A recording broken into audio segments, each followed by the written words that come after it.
I was just going to do Good actual evening. to budget. You sure? That's all. I Yeah. wasn't Good gonna evening. try and Nothing. say sure? how much or what percent, because the percent isn't here. You should.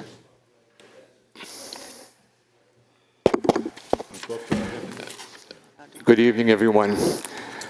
Tonight is January 13th, 2026. It's 7 p.m., and we're at the Wolfeboro Town Hall.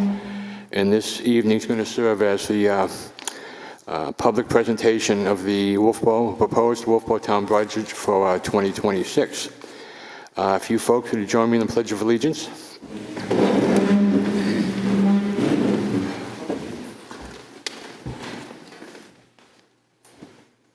Pledge allegiance to the flag of the United States of America, and to the republic for which it stands, one nation, under God, indivisible, with liberty and justice for all.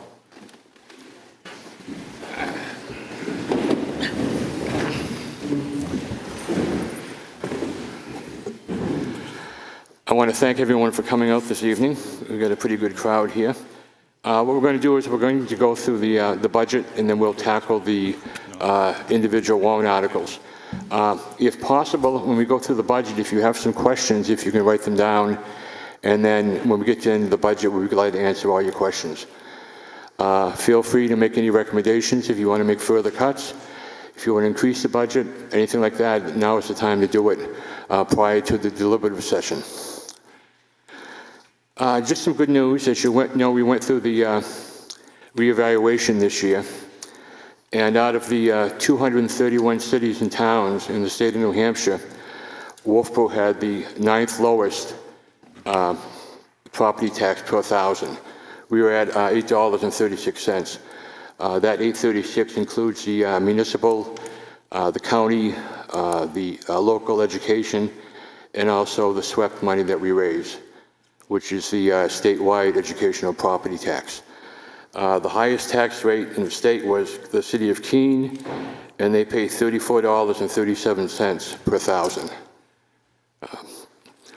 I also, before we start, I want to thank the department heads, their budgets, the selectmen working on the budget, all the budget committee members, and I also want to thank our town manager, Jim Pinio.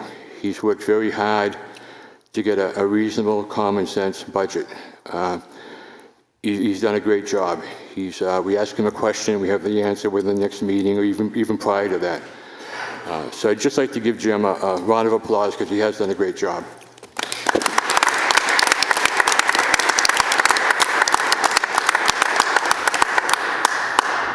Okay, I guess we can jump right into the presentation. We're going to do it a little bit different this year.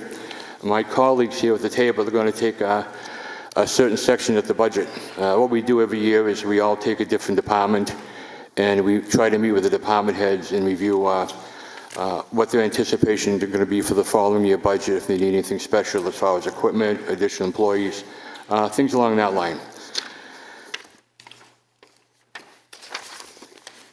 But you're going to be stuck with me for a couple of minutes. Article 5 is the 2026 operating budget. Shall the town raise and appropriate as an operating budget, not including appropriations by the special warrant articles and other appropriations voted separately, the amount set forth on the budget posted with a warrant or as amended by the vote of the first session, for the purposes set forth therein, totaling $35,913,502. Should this article be defeated, the operating budget shall be $34,073,480, which is the same as last year's operating budget, with certain adjustments required by the previous action of the town, or by law, or the governing body may hold one special meeting in accordance with RSA 40:13, 10 Roman numeral, and 16 Roman numeral, to take up the issue of the revised operating budget only.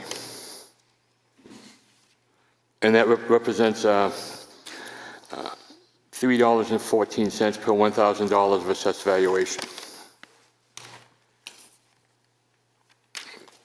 Jim, do you have a vote of the Board of Selectmen? No, what? Can you hear me? No. How about now? No.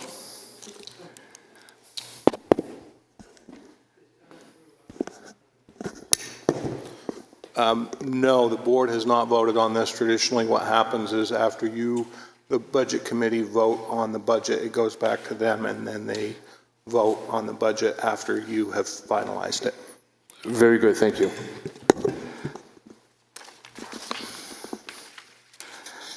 Okay, the next slide is the 2026 default budget calculation, which is strictly a draft. It's not cut in stone. The selectmen have not voted on the default budget yet either.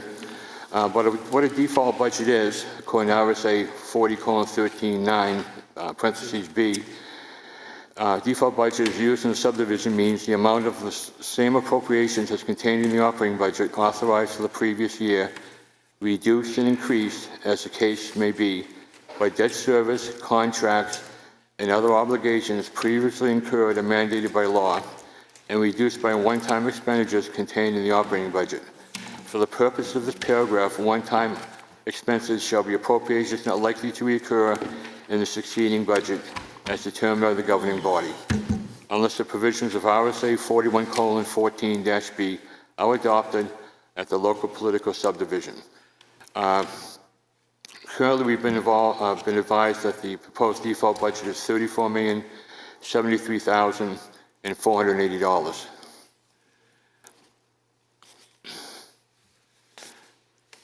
Okay, let's go to the next slide, please. This slide shows you some of the budgets over the past couple of years. 2024, we had an operating budget which was default of $33,300,799. The 25 operating budget, which was a default, was $33,650,063. When we originally started the budget process, the department heads, town manager proposal was $36,409,899. The 2026 select board proposal was $36,372,472. And this budget committee is recommending a budget of $35,913,502.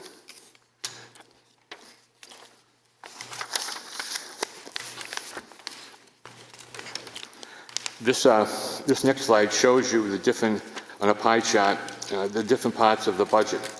The big blue area is the general fund. The general fund is the fund that runs the town, police, fire, town clerk, tax collector, all those general services that are provided to us. And that represents 57% of the expense. 1% is the Pop Whalen. The next one is 6% is sewer. That's in the blue. Green is 31%. That's the electric fund. 5% is the water fund to make the total budget. What you've got to remember is when you look at the proposed operating budget, the general fund is what we pay for. The other funds, the water fund, the electric fund, the sewer fund, and the Pop Whalen fund are money we put up, but we generate revenue to cover those expenses. Okay, so the true cost, if you want to figure out what it costs to run the town, is $20,409,255. All those other funds should be covered by the users. Okay, so when you read in the paper, if you read in the paper, we have the same budget as Laconia. We don't. Okay, we don't have the same budget as Tuftonboro. But those aren't fair comparisons. If you want to compare us to someone, compare us to Guilford or Meredith, but we are different in different ways. But comparing us to a big city, it's just not fair. And also not to say that the budget's up $35,913,000 to run the town. Again, that's not true. We are spending that money, but we're going to generate the extra $15,913,000 somewhere in there. That's going to be generated in revenues that we take in. What are the revenues? Electric light company, the water fund, the sewer fund, all those things that folks pay for cover those expenses. Any question on this slide? Okay. Let's move on. This slide shows the general fund, the water fund, the electric fund, the sewer fund, and the Pop Whalen fund. And if you total all those up, we have a total of a 6.72% increase. If you look at the general fund, that's up 7.06%. And you can see the differences between the 2026 proposed, the 2025 approved, and the increase. And as we go on, we'll show exactly where those increases are coming from.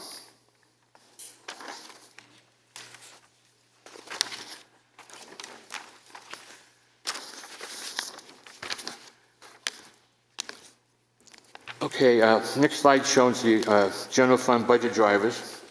2026 general fund operating budget, $20,409,000. 2025 approved general fund operating budget that was approved was $64,267. That's an increase of $1,344,988. If you look over to the right, you'll see the budget drivers, things that we have to pay for. Okay, we've got some employee contracts with the town employees, the police department, the fire department, the health insurance, ambulance staffing, the property liability insurance, audit services, non-union wage adjustments. Again, for those people that don't belong to the union, haven't got a raise, they didn't get one in 24, and they didn't get one in 25, and hopefully they're going to get one in 26. Okay, non-union people, due to the default budget, did not receive raises. All the union folks did because that's by the contract, by an agreement. Any question on the budget drivers before I move on? Just want to make sure everyone understands those.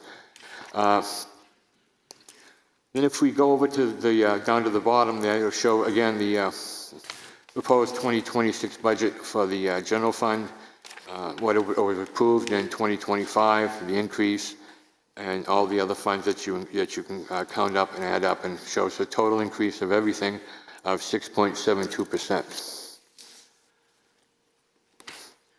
The next one is the revenue, and this is what offsets the taxes that we have to pay. Motor vehicle registrations is $2,050,000. Cable franchise fee, $95,000. Rooms and meals tax, $620,000. Building permits, $130,000. MED pilot, $143,068. Water tower lease, $165,000. Administrative allocations, $743,269. Solid waste fees of $294,000, and then other miscellaneous fees, $1,073,413, for a grand total of revenue of $5,313,750.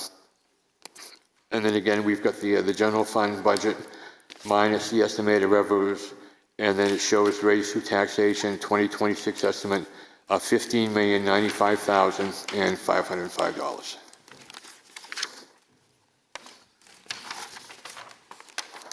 Okay, I'll turn it over to Suzanne now. Oh, okay. What do we got up there? No, right here. Okay, yeah. I look at this a little bit differently. When you look at the pie of the general fund, in that is that 200 and, where's my pie? Right here. In that is the total 200 and, where was it? Something thousand. In that pie is, you hear us talk about these numbers, the 100 series, 200 series, 300 series. I never was quite sure just what that meant, and correct me. You're going to have to correct me all the way along if I'm wrong here. But the 100 series is salaries. This is in general terms. The 200 series is retirement. The 300 series is typically legal and outside services.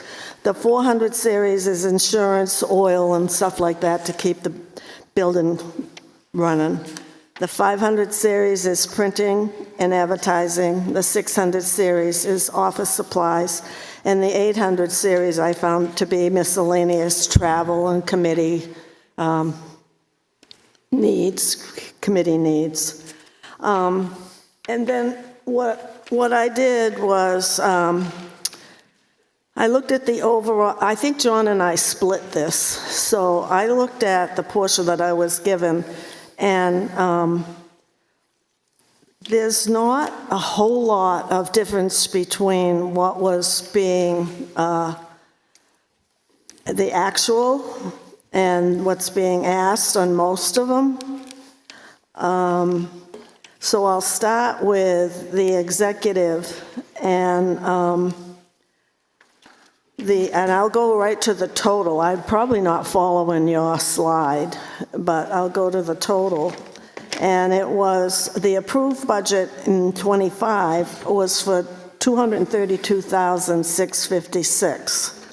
And they're requesting through our budget, and I might not have your latest one that you handed tonight, but I think the numbers are close, 235,839. I don't have the percentage of increase, but it's close. It's not a big, none of these really in this one that I'm presenting have big increases. Okay, that's up there. It's not on my paperwork. Good, you can all see it. I don't have it in front of me. So there you go, 1.4%. And then the next one, town manager's budget. We had the total on that was, the approved budget was $229,935. Actual spent $330,465, and what's being asked is, I've got here $243,290. Okay, at your 5.8%.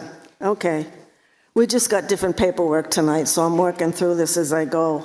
The zoning board.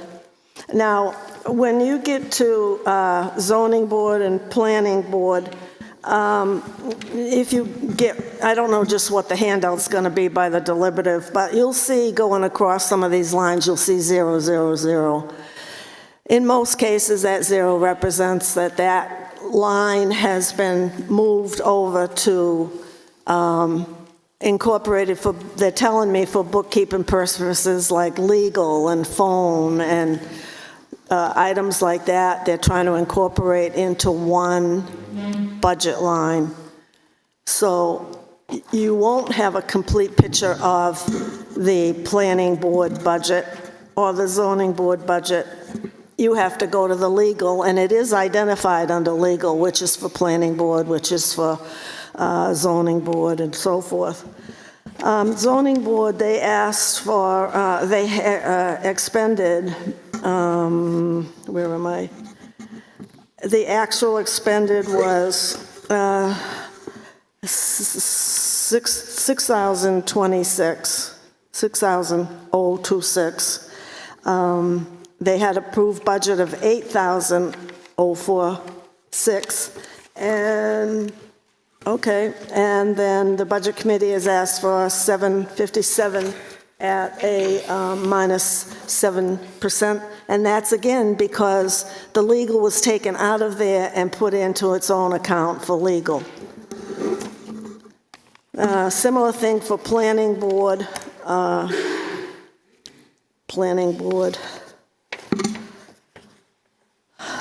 Planning board, you folks approved $20,776.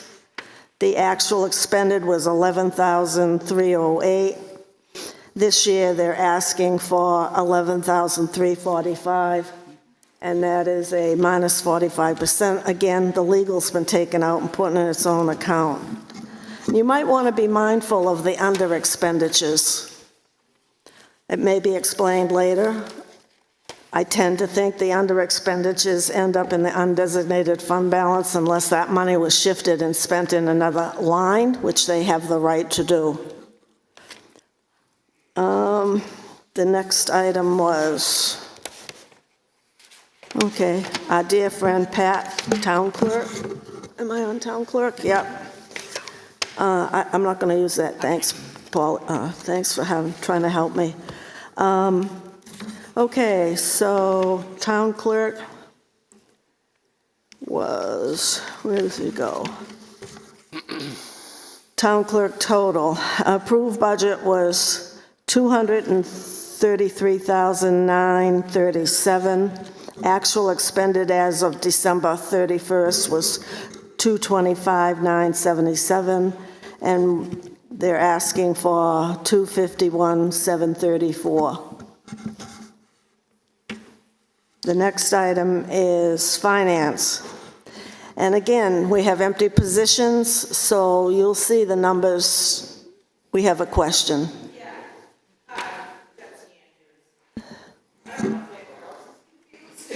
I'm not going to be able to hear that question. Long, and you're rattling off numbers that we don't see at all. It would be extremely helpful, because I thought this was the purpose of this meeting, to understand what the percentages are, what makes up. And so you're giving us actual spend, Yeah? you're giving us previous budget, and then you're saying, oh, it's a 7.6 increase. What is it? What makes that number? And then you're saying, excuse me, that it goes, the negative numbers, where I'm going back a slide, are going to legal. It's really hard to follow that on this. It would be, for me personally, I'd like to see, what are your contractual obligation numbers? I'm not here to shoot down budgets. I just want to understand it, and that's what I thought this meeting is, because you're winging right along, and it's hard to ask questions at the end. So if you can either slow down, or maybe in your slides, add more information so we can see proposed and spent. We don't see what you have all those numbers. That would be really helpful. If you have it in overhead, can you put those up? I was trying to add more information there by giving you the history, what was spent, and what we're asking for. I get it, but if you could put it up on the screen. Well, I don't do that. Well, I know that. But also, these are really good, but they're really Well, I think that small. suggestion could be taken then to the town manager for the deliberative session. Next time, make them a little bigger so we can read the numbers. But can you at least explain what the overages are? Like what makes up that? I would leave that suggestion to the chairman of the budget committee and the town manager. It's a good suggestion. I don't put this stuff together. But can you do it tonight? I mean, that's why we're here. No, we can't do it tonight. I can explain what the uppage is, why it went up, if you'd like that. I can explain that to you. That would be helpful. Okay, we have, I think, 5 elections this year. We've also got the primary for the open legislative seat. It also includes the pay raises that those employees haven't got for, this would be the 3rd year if it goes to a default budget. Jim, can you think of anything else? In the clerk's budget, no. Okay, that's what the increase is due to. Thank you. Can you break that down? Pardon me?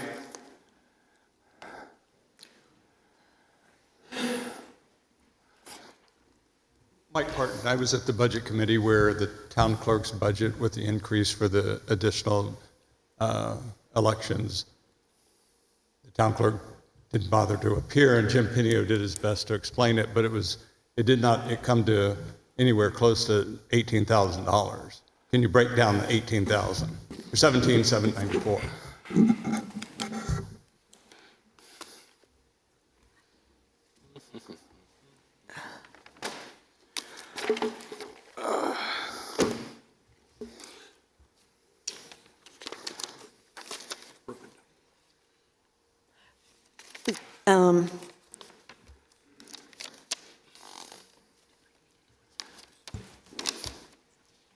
Okay, the 100 series, which is the salaries, is $7,223. 200 series is the related expenses for the employee. That's $2,734. That's $9,956. And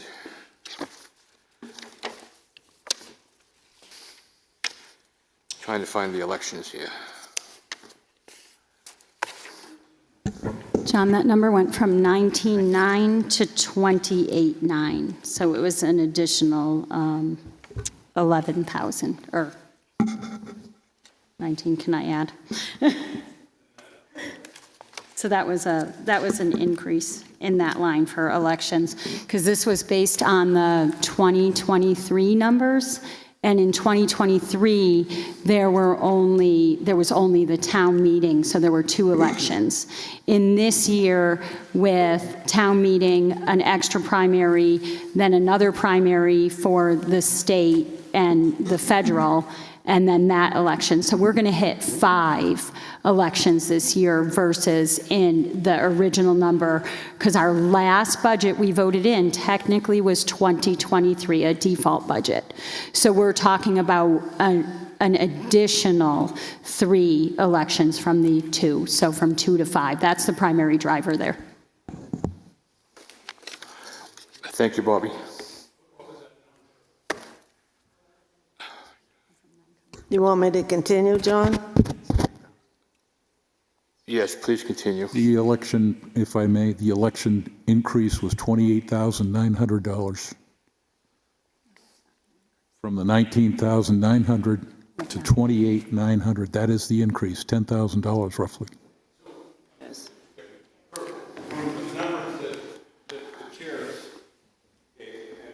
Saying would come to more than, so the numbers aren't totaling. No, the No, total. it was increased to $28,900, which was an increase of 10, which makes up 10,000 of that. Yeah, but there was 9,000 already, so that would make it 19,000 increase instead of 17. Your numbers, and I know you're speaking kind of off the cuff. No, I'm not Aren't speaking adding off the up. cuff, I'm speaking. Across the committee, aren't totaling the 17,794. What I just, in my head, totaled up 11,000 here and 9,000, 10,009 is 19,000, not 7. So the numbers aren't jiving. There all I'm saying. are ups and downs in other lines. I'm just telling you the largest driver in that increase is the extra election. I understand that. Thank you. What I'm asking for is a definitive addition of the numbers. John? If that's not appropriate for this meeting. No, we'll try to answer the best we can. I'll read you an email from our town clerk to the town manager and the Board of Selectmen. As a result of having 5 elections in 2026, I have the need to increase the amount of my election budget from $19,900 to $28,900 to cover the cost of ballot clerk, supervisor of the checklist, food and data entry by the supervisor of the checklist after the elections. And then it cites election January 20th, election February 3rd, March 10th, the town election, September 8th is the state primary, and then November 3rd is the state general election. So we have a definitive number for the increase for elections. What makes up the remaining 8,000? John? I mentioned that a minute or so ago. But those totaled up for more than, I think, just me adding it in my head totaled up more than that. The numbers don't seem to jive. I'm just asking for. Yeah, I think I said 7,000. I've gone to another page. That was on salaries, the raises, and also the 200 series. 9,956. Yep. 9,000 plus 9,018, and that slide shows 7. We had some deductions. Would you like to audit it?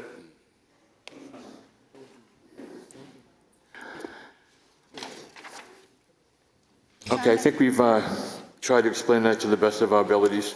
Suzanne, you want to try to focus on the slides and go on? Go back where? Go on, you're into the finance now. Where does he want me to start? Finance. Finance. Yeah, okay, Finance. where I left off? Okay. Yes, please.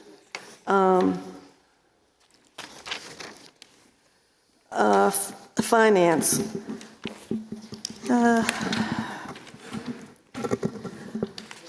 So last year you approved a budget of a total of, where the heck is it? 339,603.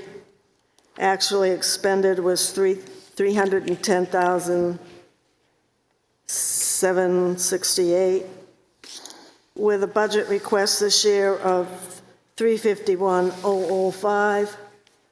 3.4% increase.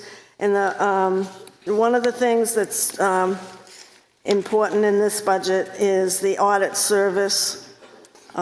And in '25, it was 32,000 round numbers.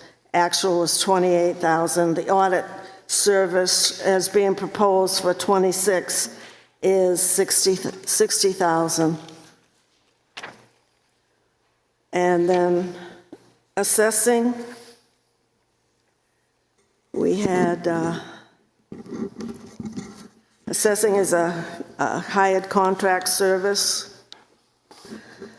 In '25, you approved $159,457. Actual expended was $126,366, with a request of $172,674. And then tax collector is approved was $347,422.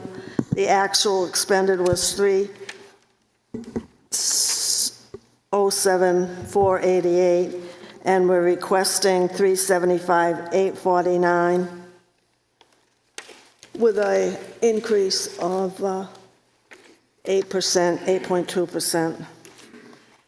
And what I'd like to mention on these that I've mentioned, these budgets that I've mentioned, throughout you'll see that there's been a big increase in insurance for the employees, and also there's been some vacancies, and that will be adjusted within the budget. And I think it will be discussed as, I think John takes on from here, legal. And again, John's going to mention the legal, which has been taken out of the ones that I just spoke about. So if you see ups and downs, that's the adjustments have made by shifting these lines. John? Yes, Brian. All right, so I'm going to go back one to try and help with the town clerk's budget. I just did some numbers really quick. And what it was the town clerk's increase was $17,794, or 7.6%.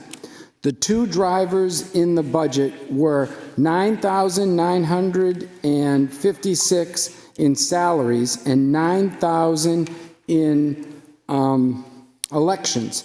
That comes out to $18,956. So there's a difference of about $1,100.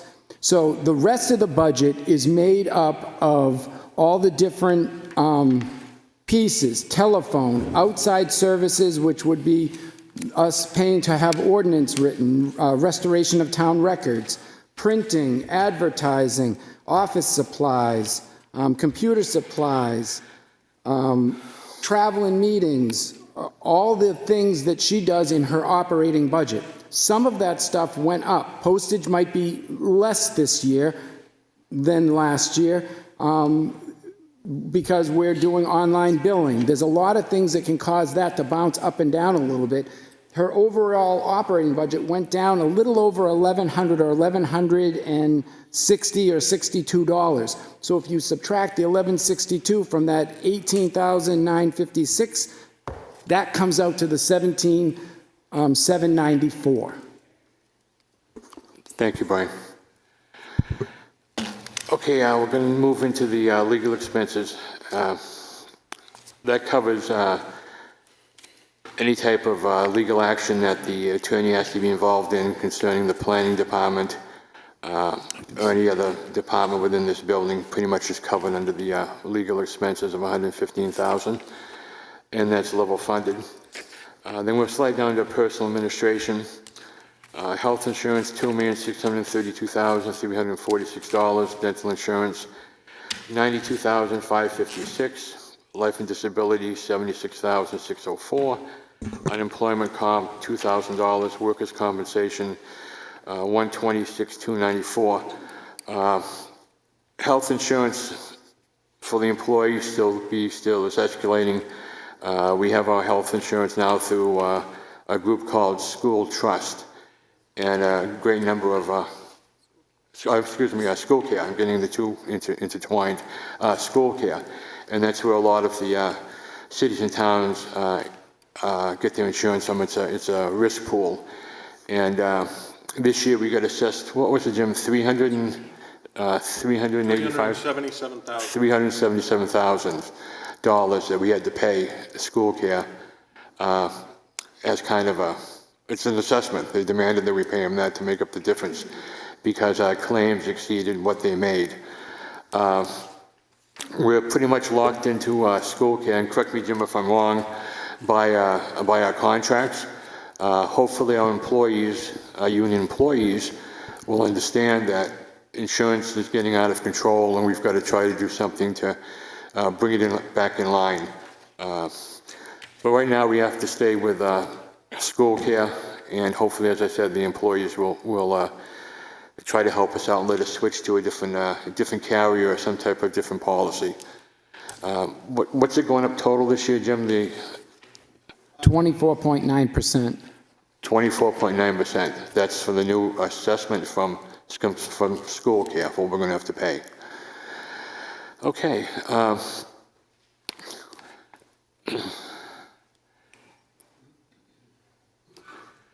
Any questions on the personal administration? There's a couple more lines on that, miscellaneous operating expenses. That's down 71.4%. There's the planning department. Planning department increase of $1,809 or 1.2%. The Brewster building, which is the building we're in right now, to run this building, heat it, electricity, keep it clean, keep it maintained, costs us $152,989.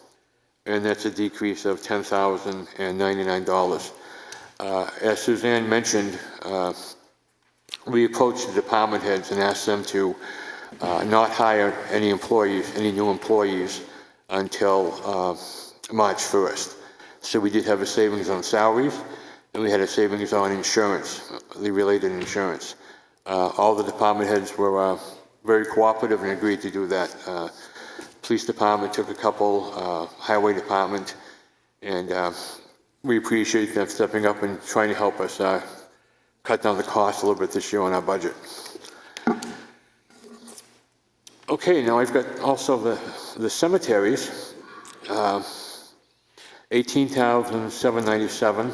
That's a decrease of $13,035 or 40.9%. Property liability insurance, $237,981. That's an increase of $19,649 or 9%. Technology budget, $362,763, and that's an increase of $119,781 or 48.7%. And that budget is for the service and maintenance and replacement of computers.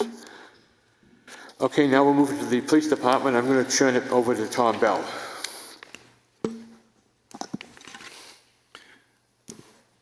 Thank you, John. I'm Tom Bell and have been the liaison between the Budget Committee and the Police Department for quite a number of years now. In 2023, the actual budget for the PD was about $2,050,000.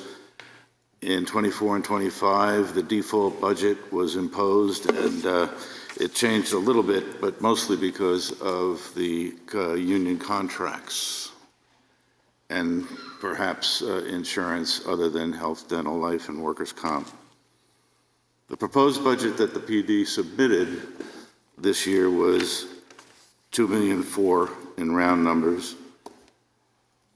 $35,000 was reduced out of the salary and insurance lines by the select board. The budget committee asked for another $20,000 to be reduced because of a police officer that wouldn't be coming on until a little later in the year, which the police department agreed to. The other big item was about $140,000 for 2 new cruisers that had been included in the operating budget, which the budget committee asked to have eliminated from the operating budget and become a warrant article. So those items have come out. If you take those issues out along with the increase in union contracts, the actual police budget is close to 1.5% less than it was last year. So they have done a lot to contribute to helping in the operating budget of the town.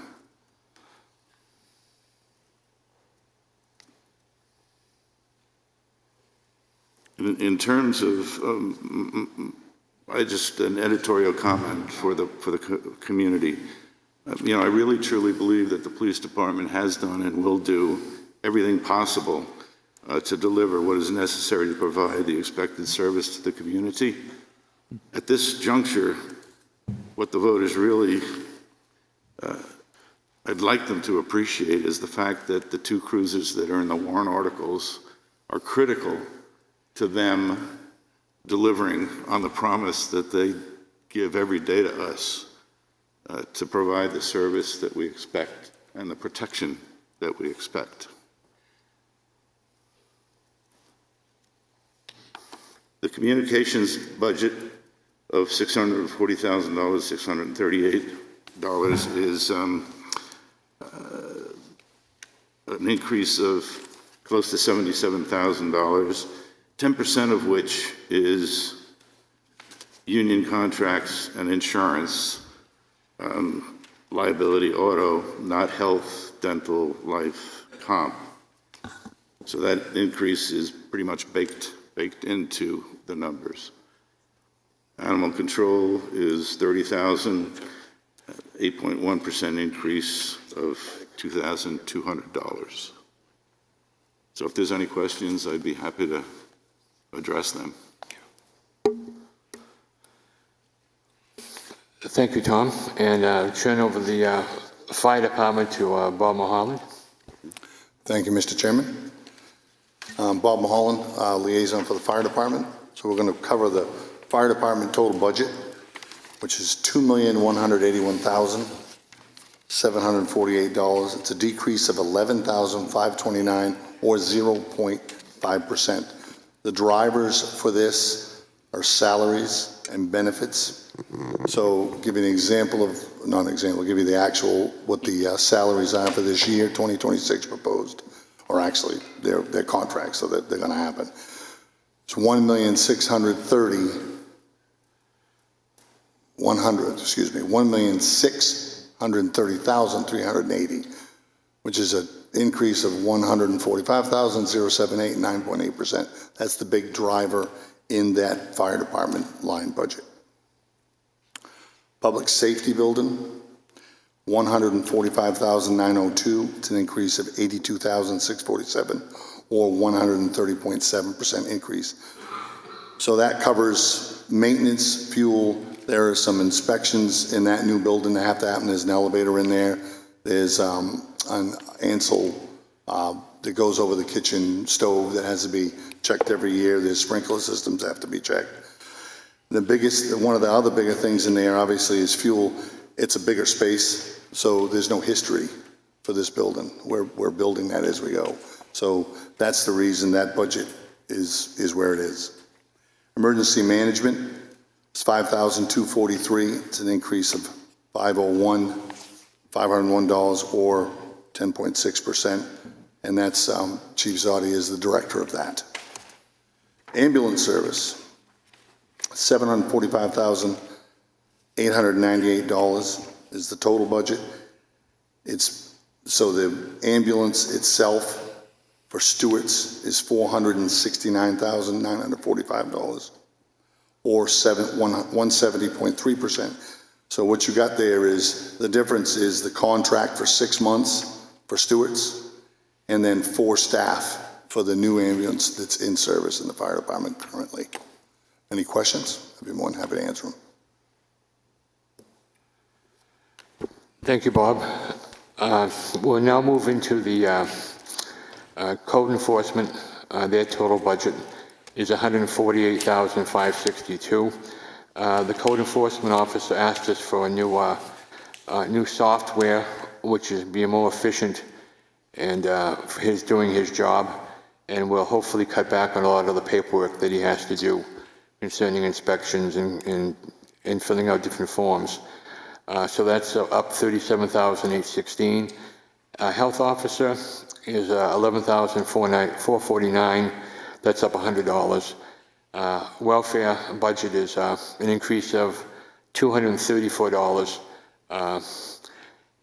Amy does an excellent job. She's head of the welfare department. She makes sure that people that need the assistance actually need the assistance, and keeps a good solid budget and is very, very conscientious, like all the department heads, with the money that she gives out and spends on welfare. Okay, Bob, I guess I'll turn it over to you for the highway department. Okay. Bob Lohman. Let's deal with the Public Works Administration first. The total budget request for Public Works is $258,051. There's two major items in here that cause that increase of $73,938, one of which is to fund the new operations manager who has been in place for about 2 years and hasn't been funded in the budget. We're asking for that to get funded. That's a number of $117,550, salary and benefits total. And the offset against that was we've split the Public Works Director's salary 50% to Public Works, 25% to water, and 25% to sewer, all three of departments of which he oversees. So we decided to split that salary to where the money is being spent. Highway and Streets total budget, $1,644,275, a $142,477 increase, or 9.5%. Drivers here, salary and benefits went up $52,749. The outside services went up $28,601. Those are things like road striping, tree removal, and the big item in there is the contract catch basin cleaning, which we contract out for. Also, the maintenance supplies, road salt, things like that, that's up $11,589, and that's a pricing issue. Materials cost more now. The 600 series, which is general operating supplies, is up $59,787. Gravel, coal patch, et cetera, that increase of $59,787 is mainly due to pricing, because again, we're looking at pricing that goes back 3 years. The bridges total budget is a brand new budget, so there is no comparison to last year. It's a new budget that we put in for $4,500. The Public Works garage budget of $251,360. There's a $12,304 decrease, or 4.7%. The garage salary and benefits are down $1,720 as a proposal. Maintenance and outside services is up $2,505. Now, this particular area in here is a section that the garage uses to charge out money to the other departments. The garage does most of the maintenance for all the town vehicles. Obviously, motor rebuilds and things like that, no, but generally speaking, lube and oil, tire changes, that sort of business, our garage does all that internally. But what they do, once they generate the cost, parts, and all that stuff, labor is charged out to those departments through interdepartmental transfers. The other two items that are fairly significant here, facility maintenance, which is just keeping up the garage in terms of its heat and oil, that's down $1,790, and the general operating supplies for the garage are down $5,533. So overall, that's the Public Works garage is down 4.7%. Building and grounds total budget $221,867, or a $13,810 increase, 6.6%. What are the drivers? Salary and benefits are up $10,855. Outside services is up $4,620, and basically that's the janitor services for the railroad station, the highway garage, and dockside, which we perform. The solid waste total budget is $1,163,325. It's down $9,142, or 0.8%. But there is some significant things here to think about. Salary and benefits are down $28,350. The outside services number in this budget are up $106,965. Oh boy, that's a big number. Well, what that basically is all of the tipping fees and haulage fees for the municipal solid waste and the demo. If you've been up to the solid waste facility, you've got the 3 dumpsters there. They have to be hauled out periodically and taken away to recycling areas. And the dumpsters that are down in back of the public waste building, which handle all of the municipal solid waste, those have to be moved out. We got to pay for all that. And there's a pricing issue, so the prices for those services are up $106,000 this year. Facility maintenance, which is, as it says, electricity, heat, lights, whatever, is down $5,000. The general operating supplies for the solid waste budget are down $19,772. There is a revenue stream offset I do want to talk about. This is not an enterprise fund by any stretch, but there is a revenue stream offset for a lot of the costs up there at the solid waste facility. In 2025, the actuals for solid waste permits, user fees, scrap metal, cardboard sales, aluminum cans, paper, tin cans, all that stuff that we sell from the solid waste facility amounted to $305,953. The proposal for 2026 is $289,000. So that revenue is an offset in the general fund. It does not offset directly against the solid waste budget, but it needs to be noted that it's a significant revenue stream that the solid waste department does develop for the general fund. Thank you, Bob. Brian, could you tell us about the agency budget? So, the agency That's budget. Brian Black. Need my mic. Brian Black. Brian Black, I'm sorry. Brian Black. You want to do it, Brian? Sorry, wrong Brian. Go ahead.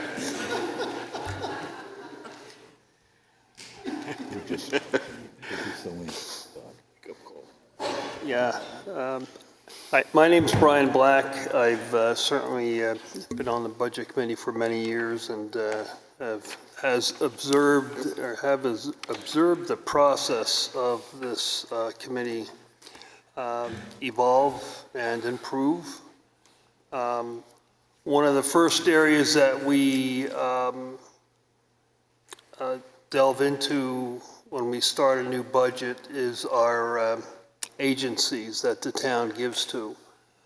These agencies rely on donations from our town as well as many other towns in the area, and they provide us with a tremendous amount of services. We require a representative from each one of these agencies to come before us and explain what their agency does year in and year out, and to justify their request from us. Obviously, you know, our giving to these agencies is a choice that the town does, but I think it's a choice that the town receives a lot of benefits from. As was mentioned earlier, Amy Muccio handles many of the referrals to the different agencies from people who come to her for the town at the welfare department, and she relies heavily on most of these agencies. just going to make note that all these requests from the agencies have been level funded for several years now. And I'll just read down the list. The first one is Granite Visiting Nurse Association. The town gives them $22,000. Meals on Wheels has been $7,500. The Children's Center is $10,000. Tri-County CAP is $14,436. Life Ministries, $15,000. Starting Point, $7,310. Kingswood Youth Center, $5,000. Northern Human Services, $7,449. Caregivers of Southern Carroll County, $4,000. Dinner Bell, $6,000. CASA of New Hampshire, $2,000. End 68 Hours of Hunger, $5,000. Children Unlimited, $2,730. And the Lakes Region Visiting Nurse Association, $5,000. Again, I would just comment that these dollar amounts are just a fraction of what these agencies need to survive, and it's our town's way of indicating to them that we depend on their services and we appreciate their the services that they offer our citizens. Thank you. Thank you, Brian. Okay, can we move on to Parks and Rec? And Justin, could you take care of that, please? Good evening, I'm Justin Brown. I'm the newbie of the group. So Park Administration, while the overall operating portion of the budget decreased, total costs increased due to changes in staffing.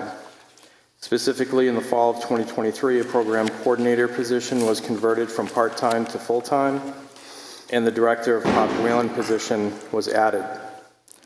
These personnel changes, in addition to wage increases, account for the increase in salaries and benefits, excluding insurance, and represent the primary driver for the overall change in this budget.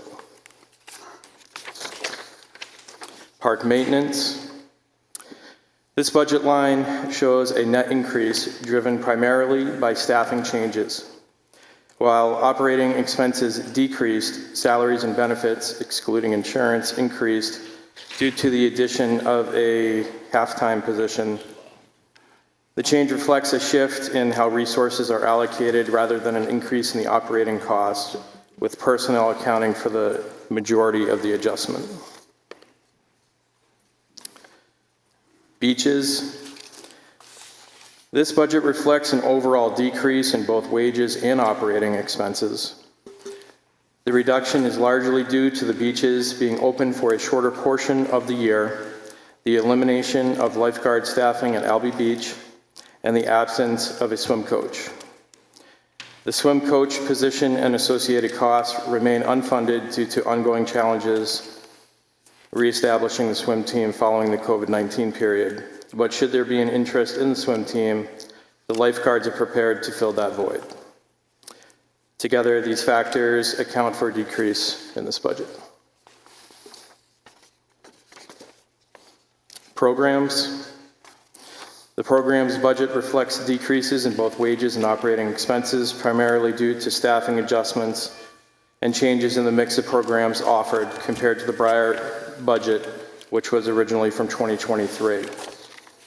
Some expenses were reassigned to other budget areas to more accurately reflect where the costs are incurred. In addition, improved pricing at the NIC reduced certain program costs, while funding for senior programming was added within this budget. Overall, the changes represent a reallocation of resources rather than a reduction in services, and in some cases, an increase in services. It should be noted that there is some offsetting revenue to programs. Abenaki. The Abenaki budget shows a noticeable increase. However, that change is primarily attributed to the addition of the new groomer within this budget. When the groomer cost is set aside, the remaining operational budget is largely level funded with reductions in several areas. There's also a significant decrease in wages, reflecting that the manager position is no longer included here and has been moved to the Parks Administration budget. Overall, this budget represents an appropriate and reasonable level of funding to operate and maintain operations. And I think... Thank you, Justin.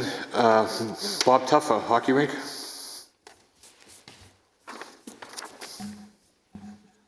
Enterprise funds or all the...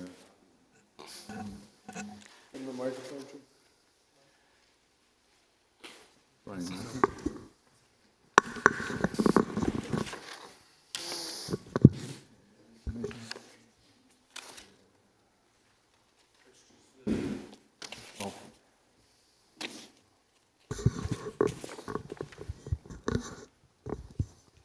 good evening. My name is Bob Tuffer, and we're looking at the hockey rink total budget, which is $69,790, and that represents funding that's provided by the general fund to Abenaki Hockey Rink towards their to help out with paying public skating, skate practices, and items like that. That money goes into their Rotary fund, and will be refunded by fees that are paid for these skate practices. And that's it for that, John. Thank you, Bob. Let's move on to the community center. Bobby? I think I had that one. I think that my brain tends to think more the way yours did. So I'm going to talk about the $3,161. The difference for that 42% we're all seeing up there. $500 was an internet increase over in the building. $617 was a security system increase. And then we had no line item based on the budget that was passed in 2023. And so, believe it or not, cleaning services and supplies were $1,600 of that. So there is a good reason for that 3,000. Most of it is because, again, all the numbers you're hearing up here tonight are based on 2023, because we had a default budget again in 24 and 25. I'll skip forward down to the town docs that you guys are looking at up there. The reason for that decrease is the same reason in 2023. The salaries were significantly higher. It was a new program. They were getting settled into it.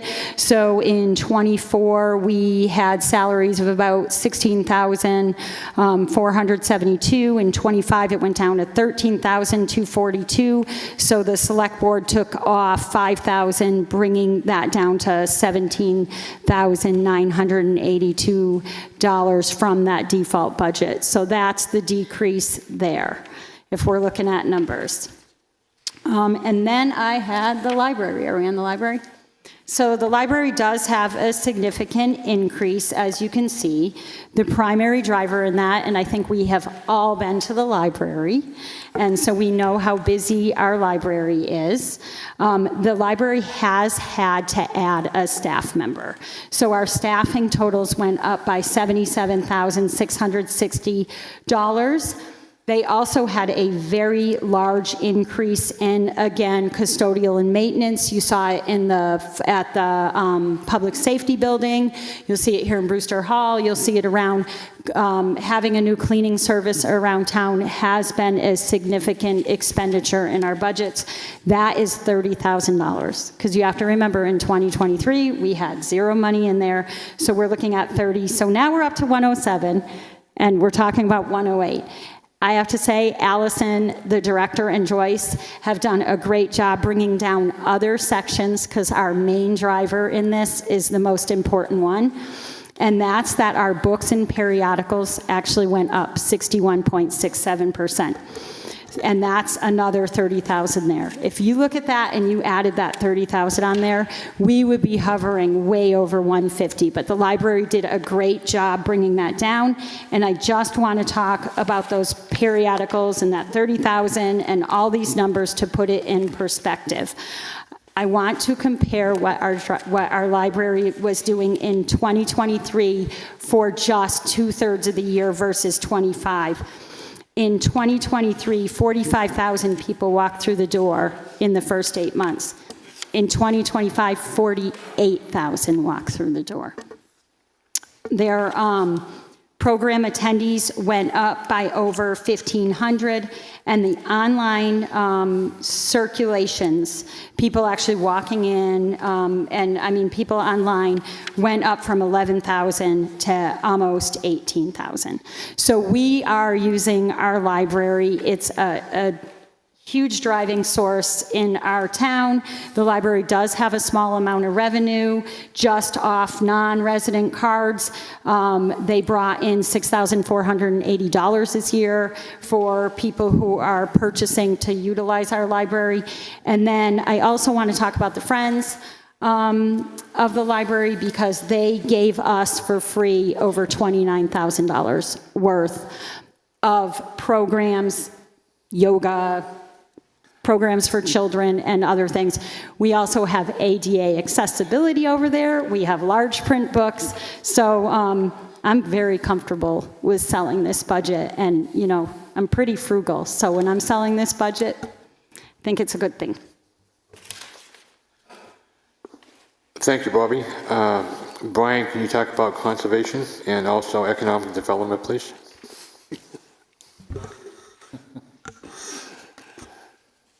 Yes, real quickly, let me make sure my numbers, what you got on? Yeah.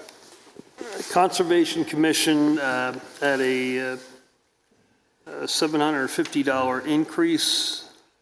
It appears that that's strictly for salary change. Otherwise, every line in their budget appears to be level funded from the previous year. That's what I see on the Conservation Commission. That includes things like, invasive species management and the tree warden and things of that nature as well. My next section is economic development, and that's showing a decrease. 5950. Economic development is the information kiosk, so to speak, down at the train station. We have a part-time person that works there, and it used to be a separate booth up at Pickering Corner many years ago. But that person answers the phone and is in many ways the first person that a visitor would see coming into the town of Wolfeboro. So very much the face of Wolfeboro. She is an information provider. When somebody walks in and has a question about anything, she'll be the director. So that budget has gone down. That number, we believe, in the decrease represents the decision to remove money from the budget that was used to publish a yearly calendar of events for the town of Wolfeboro. It was, committee felt that that was an area that we could save a little bit of money from. John? I want to add one thing. The mission of the Wolfeboro Economic Development Committee is to identify opportunities to enhance the economic growth and opportunity of the Wolfeboro community and to encourage actions to achieve economic health while balancing the town's environmental character and culture. They do sponsor 3 different events. We do a business retention event. So what we do is we have all the businesses in town meet at a local restaurant or area and discuss their year of operation and what they found as challenges or things that could be done better by the town to support them. They also support last night in Wolfeboro with a subcommittee that puts on all the events that we just had, and they also help in organizing and sponsoring Lake Winnipesaukee Day, which is the laser light show down at the town docks. Thank you, Brian. Let's move on to patriotic purposes, and that'll be Justin. This budget line is level funded. There have been ongoing conversations and meetings with organizations involved in placing flags and providing other forms of recognition throughout town, and we expect additional coordination as we move toward the summer months in anticipation of the country's 250th anniversary. The American Legion continues to take the lead on these efforts and has submitted a line item budget itemizing their purchases and efforts, and the total amount reflected here with no change from the prior year. I also want to add that through these discussions, I learned that the American Legion and all of the other participating groups do a lot and are largely unsung contributors to this work, and their efforts are significant and deeply appreciated by myself and I'm sure the rest of the community. Fireworks has a big jump. This budget increase is largely outside of the town's control. There are only 2 or 3 firework companies in the state capable of providing a show, which significantly limits pricing flexibility. The Park and Rec Director did solicit and compare available options, and the cost reflected here represents a competitive and reasonable price within the current market. There's just some things we can't control, and that is one of them. The Libby Museum. This budget shows a significant decrease driven by a decrease in staffing costs and operating costs during the period of uncertainty. While staff hours have been reduced, the staff cost allocation has been left in place until the future of the Libby Museum is determined and potential need for staff exists regardless of the fate of the building. All operating costs have been reduced to essential utilities only. The Clark House. The Clark House budget is a smaller budget and reflects a decrease driven primarily by reduced utility usage. The Historical Society largely manages the site and any programs associated with it. Thank you, Justin. Now, if we can move into the proposed 2026 debt service budget. And Bob Tuffer, could you do that for us?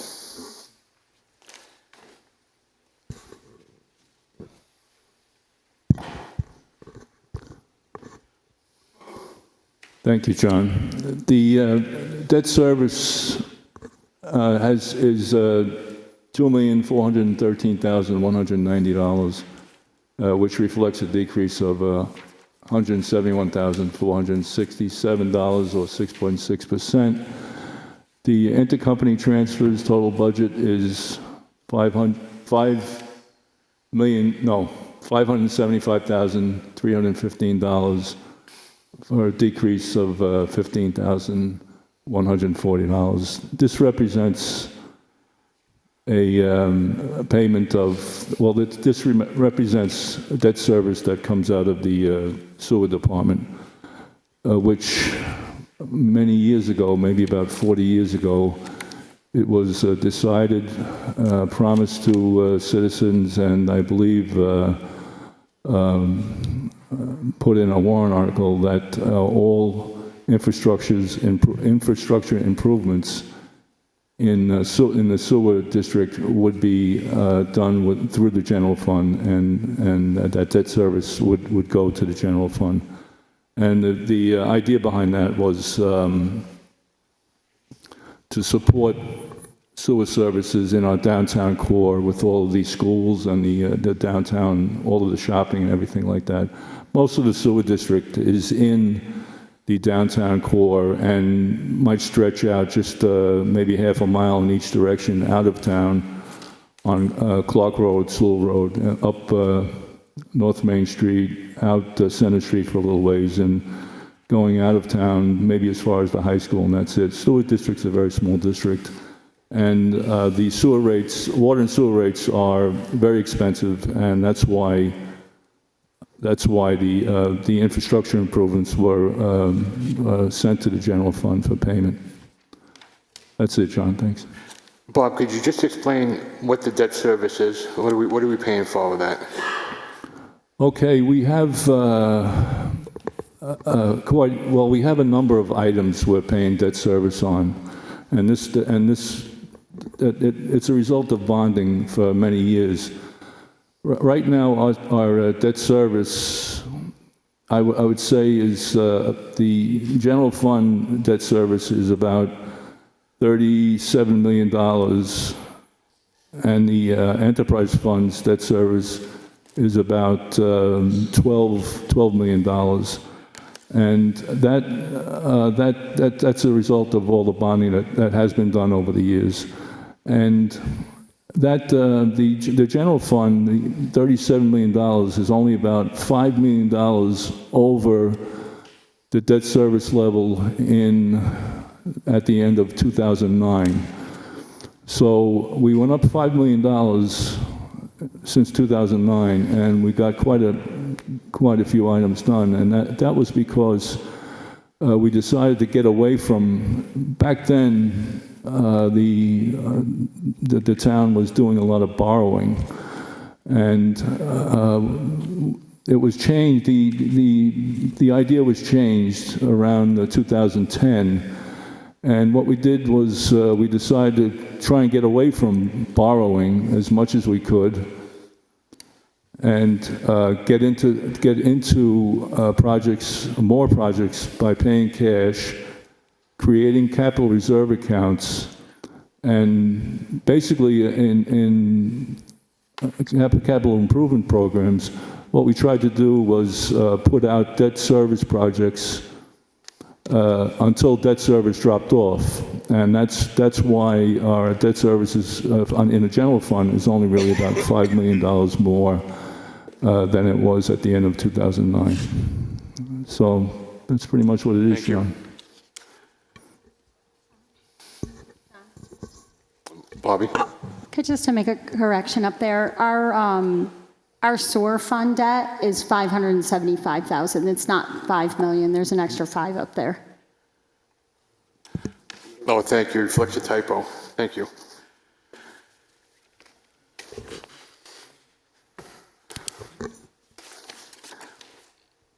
Okay, Bob, can you continue with the water funds? John? One Yes, comment sir. on debt service? Yes, sir, go ahead. Okay, being on the Capital Improvement Committee, our object is obviously to spread the wealth out so that we don't have big humps and bumps in the capital improvement program as it goes out 10 years. Part of this debt service issue, and it's not an issue, but it's been going down, and it's still going down out through roughly about 5 to 10% a year between now and 8 years from now. There are no new bonded projects viewed at this point. So where the debt service is right now is we're paying off the old bonded stuff. We don't look to see any more bonded projects until such time as the debt service gets down to a reasonable level. It's reasonable now, but it needs to get down some more before we even think about doing any bonded projects. So most of your warrant articles you're going to see, most of the projects you're going to see are going to be cash projects or capital reserve projects. Thanks. John? Thank you, Bob. Yes.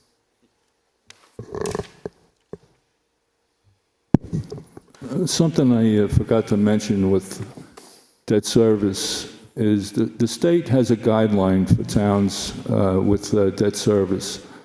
And their guideline is that a town should borrow no more than 3% of its assessed value. And our assessed value now has gone up to about $4.8 billion, which would give us a guideline, a 3% guideline that would, 4.9 million, thank you, Bob. So that would give us a guideline to borrow up to $144 million. And I don't think anybody up here or anyone on the select board would ever want to borrow $144 million. The debt service we have is probably a fraction of 1% of our assessed value. So I think we're doing very well with it. Thanks, John. What's the rate, the interest rate on most of our debt? I'd have to look that up, Brian. Some years back, we were getting very good, like about 1% interest rates, and Most of it is 1 to 3%. I don't know about now. Yeah. Oh, okay. Okay. Thank you. Okay, Bob, you want to continue on with the remaining funds?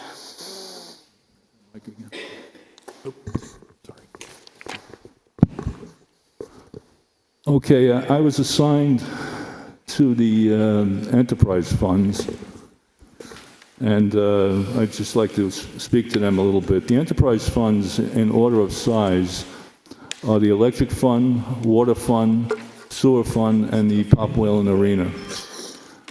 I would just like to give you an overview of the enterprise funds and how they are related to the operating budget.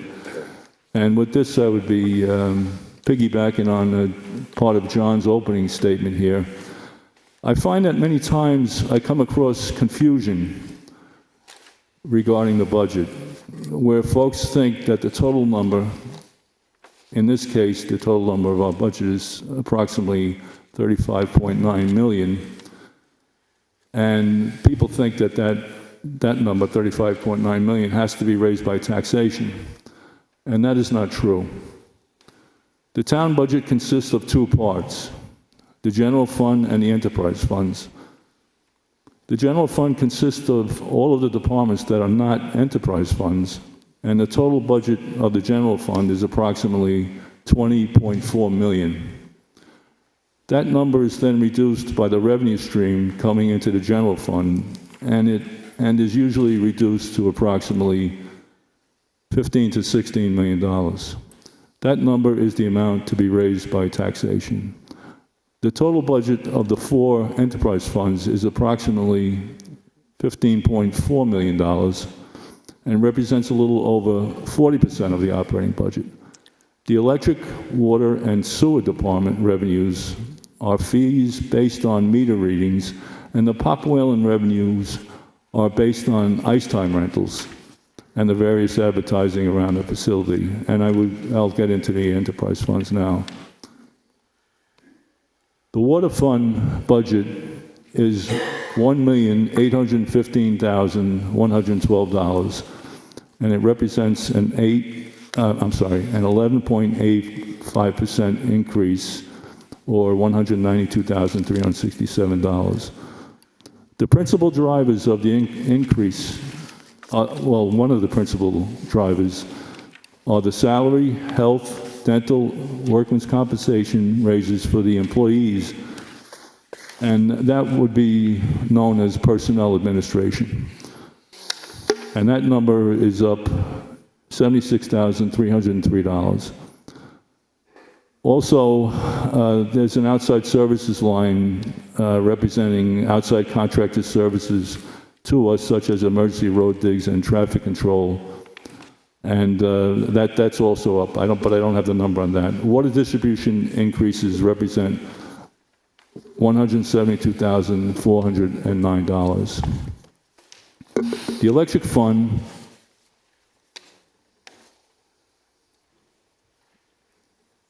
the number is $11,147,263, and it represents an increase of 3.68%, or $395,383. One of the principal drivers of that increase are once again the salary, health, dental, workman's compensation raises for the employees.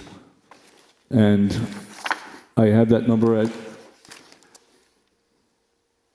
the hike is $27,403.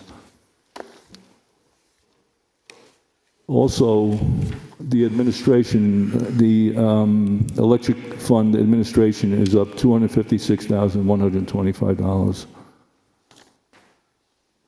I'll go to the sewer fund now. And the sewer fund is $1,991,897 and represents an increase of 10.73%, or $192,981. The personnel administration, once again, salary, health, dental, workman's comp, I have that up as at $31,954. The collections, sewer collections that's the big one. It's up $184,215. And I have the wastewater treatment plant at $1,392,891. And that's a decrease of $22,188. The Pop Whalen Ice Arena budget is $549,975 and represents an increase of 32.93%, or $136,256. I think I got that. I'm a little off on that one. I see $137,031. So there are several substantial drivers for the Pop Whalen budget increase. First of all, the use of the ice arena season has been expanded to almost 8 months, from August to late March, and this requires more expenses for service. There is still a cost for repairs on the condenser tubes at the rink, and a much larger cost for the use of propane. The Zambonis will require a great deal of service, and all important supplies used for the maintenance of the rink have gone up considerably since our last voter-approved budget in 2023. The longer season should raise the revenue stream for Pop Whalen, and I'm sure that will be monitored by staff. And that concludes my presentation, John. Thank you, Bob. And I believe that's a total presentation of the 2026 budget. You should have a breakdown of the warrant article on the back. Next sheet shows the estimated tax rate, the tax rate, current tax rate for this year. And then also it gives you a breakdown of the increase on your property for $300,000 all the way up to $1 million home. Do we have any questions from the public on the 2026 budget?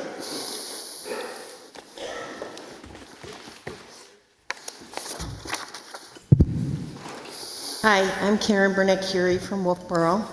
And first off, I want to thank you all for sharing your presentations. I thought it was helpful having a variety of people give them on the organizations or departments that they focused on during the review process. So I appreciated that. I think it'll be useful to, over time, coordinate on how the presentations are done so that the information is comparable as we go through each one of them. And it will be helpful to us as the public, but I appreciate the change made. I also appreciate the fact that we were introduced as being the 9th lowest in cities and towns as far as our tax rate is concerned. I'd love to know how our total appraised value compares relative to that, because we're also, I have to believe, one of the highest total value towns in the state as well, which means that some people are probably not, the increase in the value of their house has substantially outlarge the increase in their income. So, for example, I bought a house and moved from one house in Wolfeboro to another house in Wolfeboro 3 years ago. The value of that house supposedly has gone up more than $200,000. I downsized. I downsized from a house to another house, a little ranch sitting on Main Street. The value of it, according to the appraisal, has gone up more than $200,000 in 3 years, which means my tax bill has much increased over what I thought was a downsize that was going to help me in my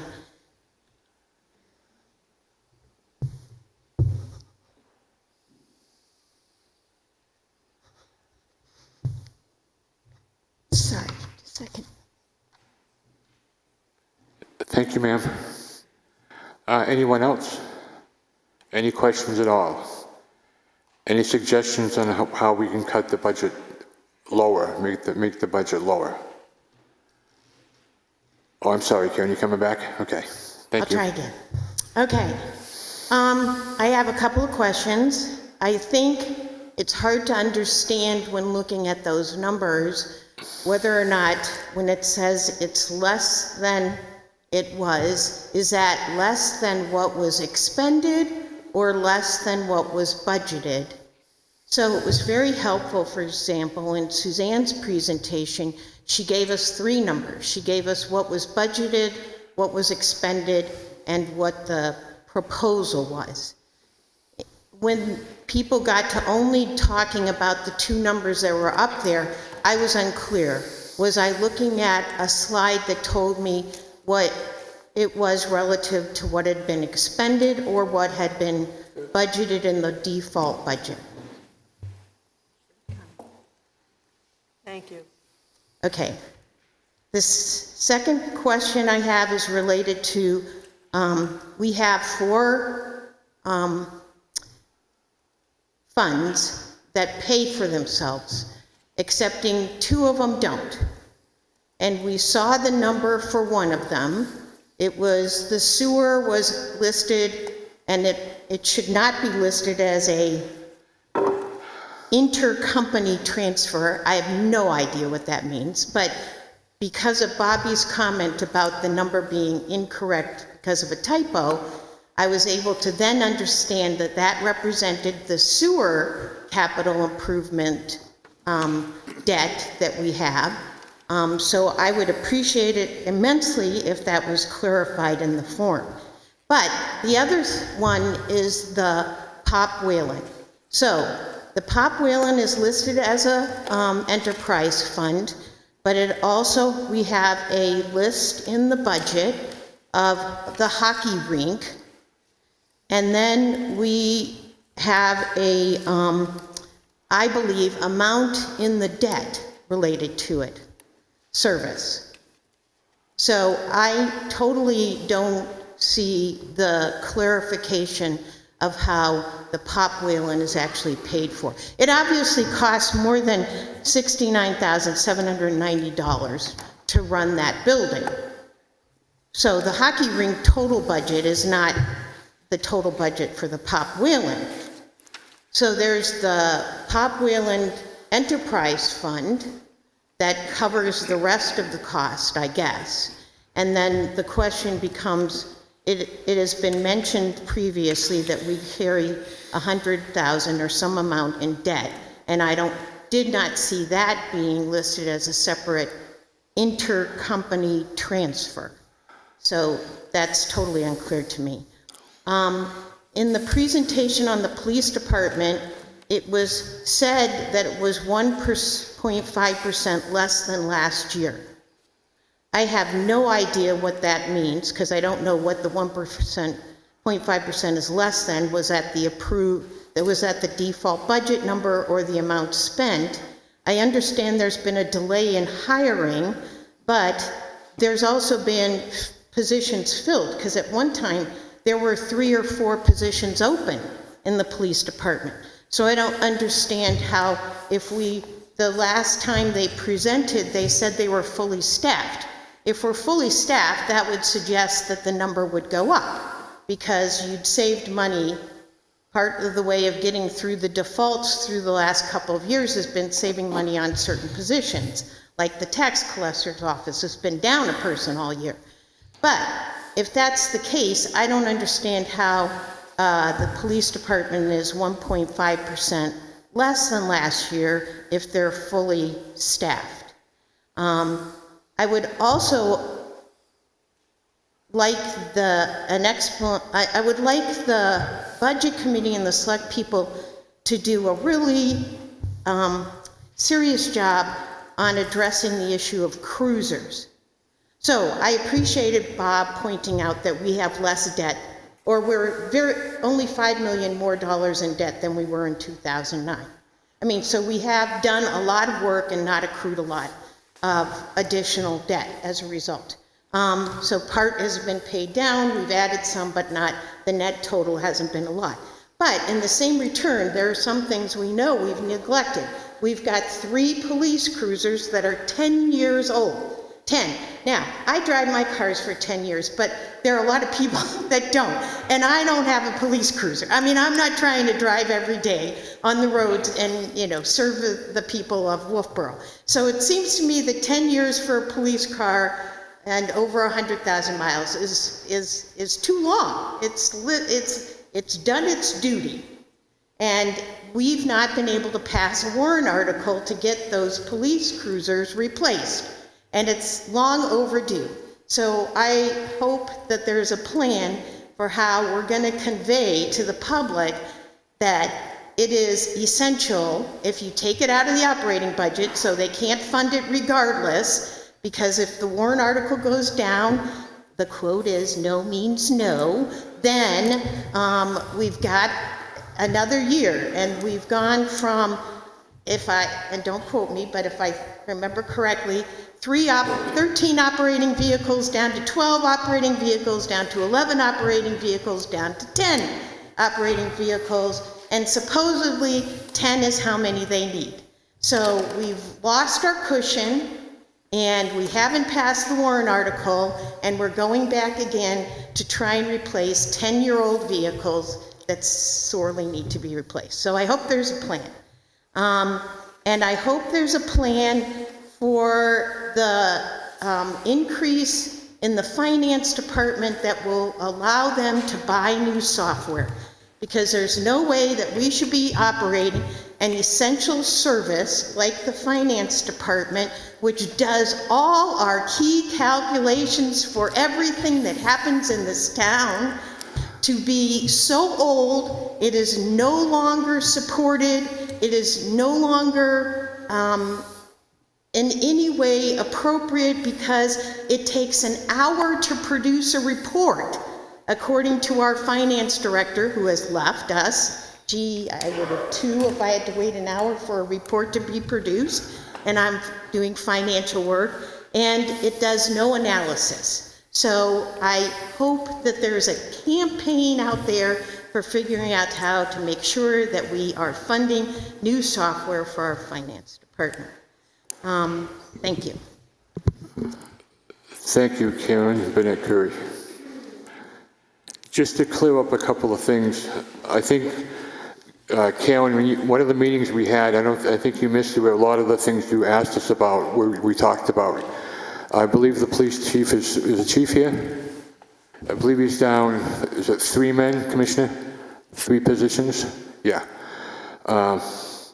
And on I think it's $67,000 that you mentioned, that's money that we buy ice time for Parks and Rec, so kids can go skating and use the facility. That's what that money is. It has nothing to do with the Pop Whalen Fund, other than we're paying that to the Pop Whalen Fund to run the arena, to keep the, so that's part of the Parks and Rec.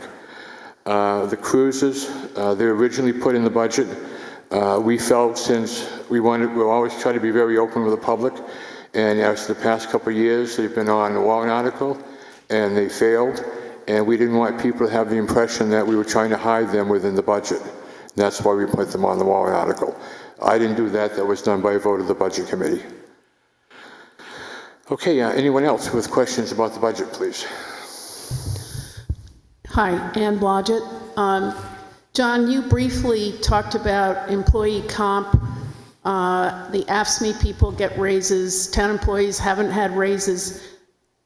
It's my understanding there have been cost of living increases. If there have been no increases, I feel sorry for those employees. I mean, I'm wondering how we keep employees if that's the case, if they're getting nothing. So could you clarify cost of living increases? And also, in general practice in the world out there, employees' compensation is looked at as a total package of all employee benefits and base pay. And so I hope employees realize that getting the employee benefits they get is part of their compensation. Thank you. Thank you. Jim, can you jump into the non-union salaries?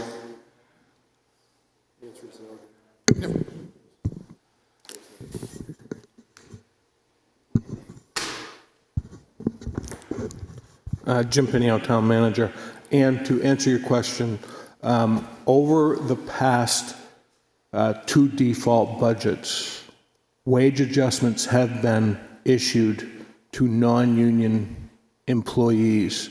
However, each year, the Board of Selectmen have to do a line item transfer to be able to fund those wage adjustments for staff. So to clarify, yes, there have been wage adjustments in 24 and 25, but they are not shown in the default budget. Therefore, there's an incremental increase in the proposed budget. It clarified it. Yeah, thank you, Jim. Also, just one other thing they mentioned about the computer program or the software for the finance. That's been brought to the town manager's attention and also the Board of Selectmen. And they're currently, correct me if I'm wrong, Jim, reviewing different options to replace this particular software. Draft RFP. Over 100,000? I have not. Oh, you haven't got, okay, very good, thank you. Okay, any other questions from the public about the budget? John, I'd like to just say one quick thing. So tax rate is important. We have the 9th lowest tax rate in the state. But what is, to me, more important is your tax bill. So if you look at your total tax bill based on the market value of your house, what you could sell your house for, the state does this and DRA does a ranking, and they show that if you look at the total bill that you're paying based on what your house is valued at, the town of Wolfeboro has the 32nd lowest tax burden based on the value of your house of 220 towns in the state. So that means that there's only 31 towns in the state where what your house is worth and what you pay for taxes is more affordable. There's 190 towns where what you could sell your house for and what your actual tax bill is more than what we pay in Wolfeboro. So that's a good metric to look at. That can we do better? Absolutely. Can we spend our money more wisely? Always. But we're trying to do the best job we can keeping our budget in check. Thank you, Brian. Yes, ma'am. Carol McMahon.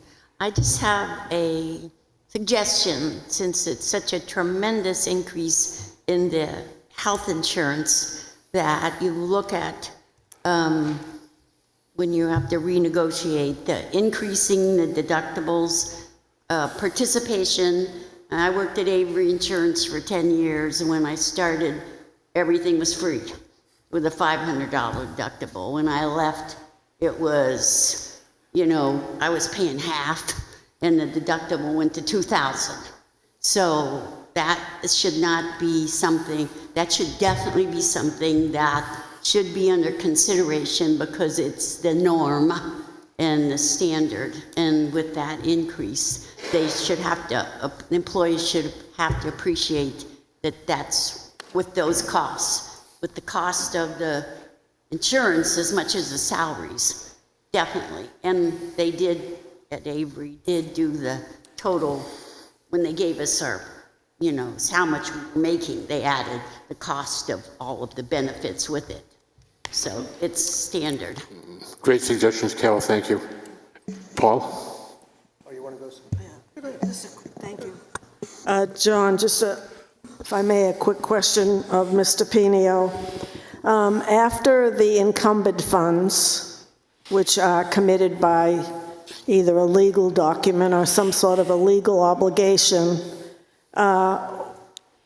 we had approximately 5.9 in the fund, unencumbered, unrestricted fund balance. We used approximately 1.2 to offset the tax rate. And then we just used approximately $377,000 for insurance, unexpected insurance. Today, what is the balance in the unrestricted fund balance? One minute, sir. Take me just a minute to find that document. I believe when you got the letter that was sent to New Hampshire RA, you had that information in there, but it'll take me a second to find it. John? Paul? And as Jim does that, I'll get to Carol's question in a second. The unrestricted fund balance is the money that's left over after we settle all accounts at the end of the year. When the auditors come in, they settle all the accounts, and that's some of that, where are you, Karen? Some of that intercompany transfer stuff, which balances everything out. All of our enterprise funds have to be at zero or positive. We don't carry deficits in any enterprise fund. It has to get settled out. Where do you get the money? You get the money through the settlement, and then for all intents and purposes, the unrestricted fund balance would get smaller if you started with a big number. And so the way it typically is done is when the auditor is finished their work, they, it's almost like this thing coming down with the 10 Commandments, we get a number, your unrestricted fund balance. Roughly speaking, and Jim can do the calculation, that number is probably the product of the derivative of 5.9 minus 1.2 minus 377. So that's probably where it is. But the true number comes out one time, officially, per year at the audit. Okay? To the insurance comment, so we got this $377,000 bill from our, they're not a carrier, they're our pool provider. They're not an insurance company. And that $377,000 bill was just part of a bigger, how much was the total number, Brian, across the state? Putting you on the spot. It was a whopper. I don't remember across the state. For the town of Wolfeboro, for just our school portion and the town portion, it was over $900,000. It was a big number. And that number was the result of excessive claims on the pool and not enough money to backfill it. Simple math. More going out than what was coming in. And across the state, where school care operates, they sent out bills. That bill had to get paid for. We could not take it out of our general operating because we didn't have the money. So Jim and all of us, the select board, went to the state and said, we need to take the money out of the unrestricted fund balance. To your point about, what's next, Brian and I have been down at Concord. We visited with the Secretary of State and a whole bunch of people, seeing if there's something the state can do to kind of help us not get this shock. Because we could take the shock, but you can't keep taking these things. The answer, a brutally honest answer in my opinion is, well, we got to figure out how to protect ourselves. We're not going to get any help. And that's okay. We got the answer we didn't like, but we got the answer. So now what do we do? The question is, do we shop with other carriers or other providers? And the answer is, sure. Do we say to our people, you're on your own? We've heard that on TV. Their prices will go up. I like Ann's point that says, you know, your total benefits is part of your compensation, and we all ought to know that. We got that. We have a committee over in our unions with Kathy and others that sits down and looks at what are our options for health insurance, and one of them is what you'd call a consumer-driven plan, which would have a bigger deductible and a lower payout. Our insurance profile in our town is we ask for more money in than we pay in. So we have an insurance profile in this town where there's more money going out than there is coming in. By the way, we have that profile across the town in our total population, where there's more money going out than there is coming in. And that might explain why not a lot of people want to write policies around here. So not to belabor it, which I've just already done, but we're working on it. It's a big issue. It's a big dissatisfier if we can't figure out how to do it. And that's something, you know, Brian, myself, and my colleagues and Jim are trying to figure it out. And we're probably going to keep ourselves quiet until we really have an answer, which is probably the right thing to do. But thank you. Hopefully I answered your question, so thanks for it. John, I'll be quick. Yeah, we talked to DJ Betancourt, who's the head of the insurance division of New Hampshire. We talked to David Scanlon, who's the Secretary of State. We talked to David Lang, who's in charge of the risk pools. We talked to, can't remember her name right now, Lisa Duquette, the CEO of School Care. We talked to Senator McConkey, Senator Portsmouth. What's her name? And to John McDonald and to Representative Katie Peternell, in order to try and figure out what we need to do with this. So we're doing a lot, and we've been on top of this, but it is a big driver. Our employees, they work hard. They're doing double duties. They're doing 2 jobs, a lot of them. We're short-staffed in almost every department. They're not the top 10% of the pay rate in the entire country. They're hardworking people who we need to take care of and make sure that their children are cared for with health insurance, that if they have an illness, that they're cared for, that when they retire, they might not have millions of dollars in the bank. They're going to need a retirement plan and insurances to cover them into their old age. We do what we need to for our employees. They're important. They're what make the town work. That's why we have docks. That's why we have boats. That's why we have parks. That's why we have children's programs. That's why we have senior programs. They work hard. Thank you, John. Thank you, Brian. Jim? Yeah, Suzanne, to answer your question, based on the 2024 audit report, the buying down of the tax rate and the utilization of $377,448 for the school care assessment,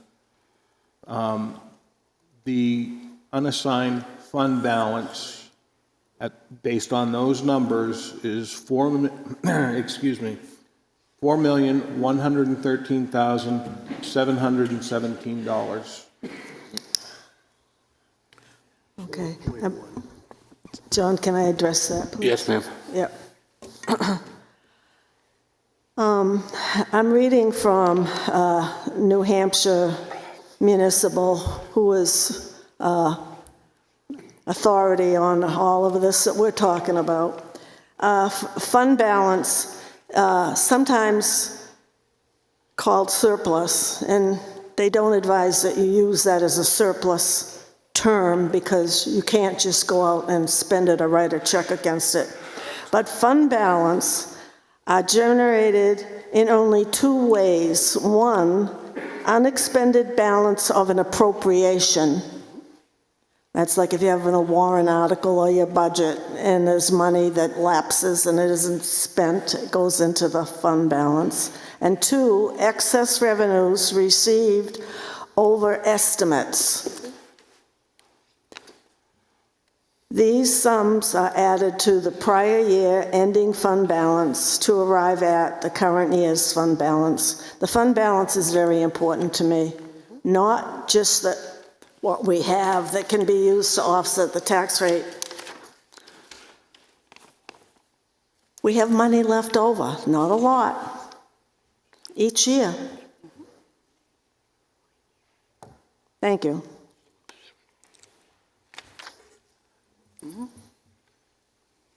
Thank you, Suzanne.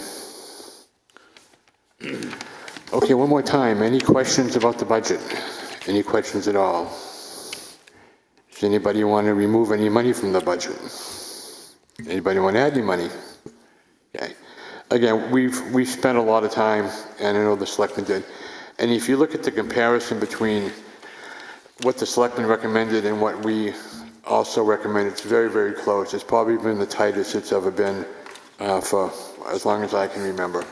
But I'd appreciate your support. And if you have any questions, you read anything in the newspaper and you go, geez, that doesn't sound right, call the town manager, call me, or call someone from the town, because there is a lot of misinformation that goes out, and a lot of times we can't address it because it comes out after the grant has already been printed. So if you see something, call the town manager, call me, or call any of the members on the board, and we'll try to answer your questions. Okay, you want to start on the next warrant articles? Do you want to vote on the budget? Okay. That would be good. Well, I was going to wait till the end, but we can do that now. I mean, You got it right there? You do all the other warrant articles if you want. No, let's get it out of the way, and these folks can go home if they'd like to. Time to stand up and get counted. You want to read the budget again, Jim, one more time? 2026 operating budget. This will be Article number 5. Shall the town raise and appropriate as an operating budget not to include appropriations by special warrant articles and other appropriations voted separately, the amount set forth on the budget posted with the warrant or as amended by vote of the first session for the purposes set forth therein totaling $35,913,502. Should this article be defeated, the operating budget shall be $34,073,480, which is the same as last year's operating budget with certain adjustments required by previous actions of the board or by law, or the governing body may hold one special meeting in accordance with RSA 4013, Roman numeral 10, and Roman numeral 16 to take up the issue of a revised operating budget only. Estimated tax rate impact for 2026, $3.14 per thousand of assessed valuation. I would just note on this that the default budget is a Board of Selectmen action, which they will be taking on the 21st of January in their regular meeting. So that number could change. But the number for the proposed budget is correct. But we'll have to vote again if that number changes, won't we? If it's part of that warrant article? I don't think so, because you're voting on the proposed budget only. You're voting on your budget. Our budget. Not ours. I mean, well, I think we're going to schedule another meeting anyway, so if it changes on the 21st, you can certainly revisit it. Okay, thank you. Okay, I need a motion to recommend and not recommend the budget. Motion to recommend. Second. Okay, Bob Lohman, recommend, and Tom Bell is a second. Any further discussion? Yes, Bobby. I just want to be clear that we're actually not voting on just the budget. We're voting on the warrant. And that does indeed include the default budget. So if that number is going to change, is this possibly something we should table until Thursday to make sure? That's what I just spoke about. And Yeah. everyone seemed to say that, no, it's okay because we're just voting on the number. I think we should vote on the warrant article again if that number changes. So we'll have a revote. If the number changes, yes. Thank you. Yeah. Just Okay, any other discussion? Leanne, could you please do a roll call vote?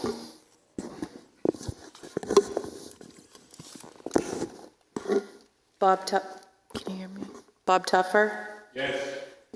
Justin Brown? Yes. John McDonald? Yes, please. Tom Bell? Yes. Bob Mulholland? Yes. Brian Black? Yes. Suzanne Ryan? No. Bob Lohman? Yes. Bobby Budman? Yes. Brian DeShays? Yes. 9-1-0. Passes.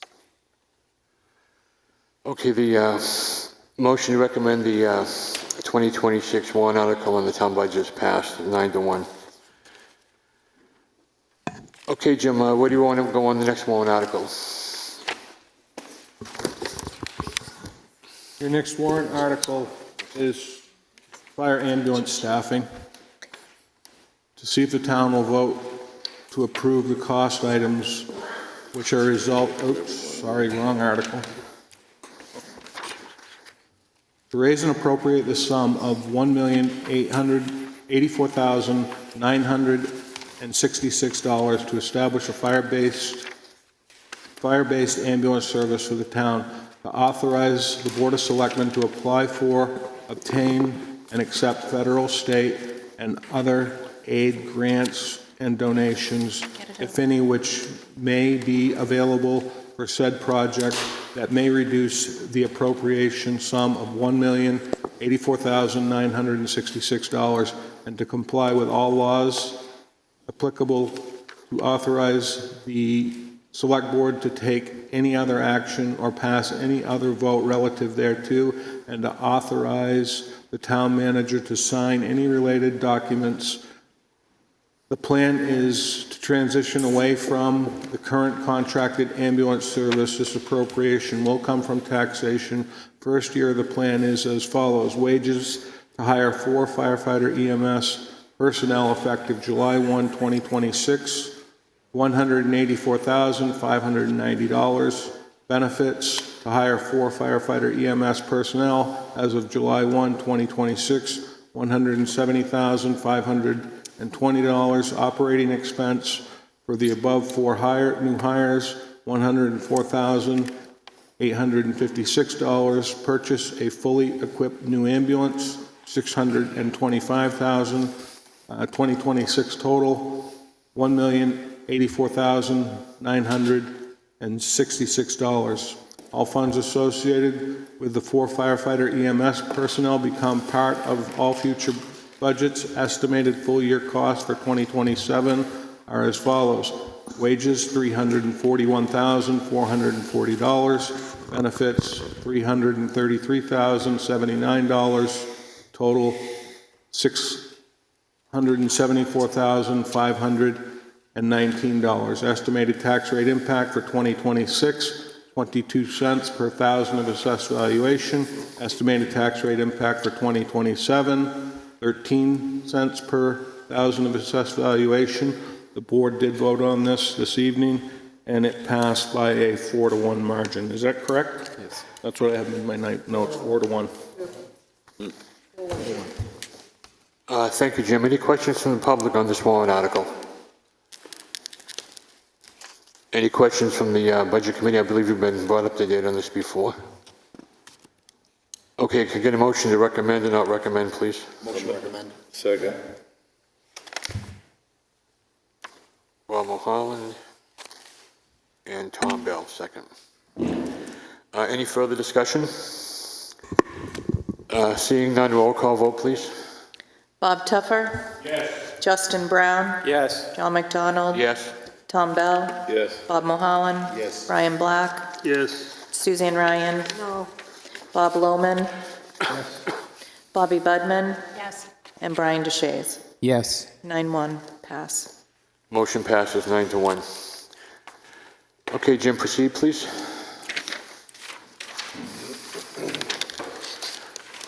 The next article is ambulance impact negotiations, to see if the town will vote to approve the cost items which are a result of impact negotiations with existing employees resulting from the town's transition to a fire department ambulance service this collective bargaining agreement reached between the Select Board and Local 3657 of the American Federation of State, County, and Municipal Employees, AFSCME, calls for the following increases in wages and benefits at the current staffing levels.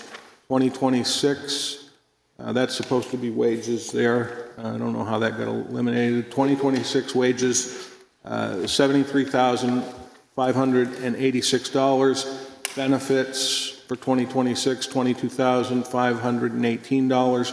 2027 wages, $22,094. 2027 benefits, $6,761. In further 2026, to raise and appropriate the sum of $96,104 for the current fiscal year. Such sum represents the additional cost attributed to increase in wages and benefits required by the new collective bargaining agreement over those that have been previously approved. Estimated tax rate impact for 2026, 2 cents per thousand of assessed valuation. Estimated tax rate impact for 2027, 1 cent per thousand of assessed valuation. And the board approved this agreement this evening by a margin of 5-0. Thank you. Any questions from the public on the ambulance impact negotiations? I just have a couple of questions, Jim. How many employees is that going to be for? This particular article represents 13 full-time employees. Is that the entire ambulance training folks going to be on the ambulance? So this does not include the 4 in the previous warrant article. Okay. Those are captured in that warrant article. This is the 13 line staff that we already have hired. Okay, great. Thank you for clearing that up. Okay, can I get a motion to either recommend or not recommend this warrant article? Motion to recommend. Whoops. I'm sorry, Bob. I just have a quick question, just so it can be explained to some of us in the room. Why is there such a large discrepancy between the 26 wages and the 27 wages? Very fair question. So when we went into impact negotiations, one of the issues that we had is we had no way of compensating advanced level EMTs or paramedics because we never operated such a system. So the first thing that I did when we did this, I did an analysis of the communities who have collective bargaining agreements, laid out those costs. When we sat down as management, we had an idea of where we wanted to land with these impact negotiations so that we could make the employment in Wolfeboro for an advanced level EMT or a paramedic attractable. So we did that. There was obviously some give and take. We didn't land where we wanted to be. They didn't land where they wanted to be, but we found a happy medium. It also does give us the ability to hire experienced providers at something higher than the starting wage, which was very important to the chief.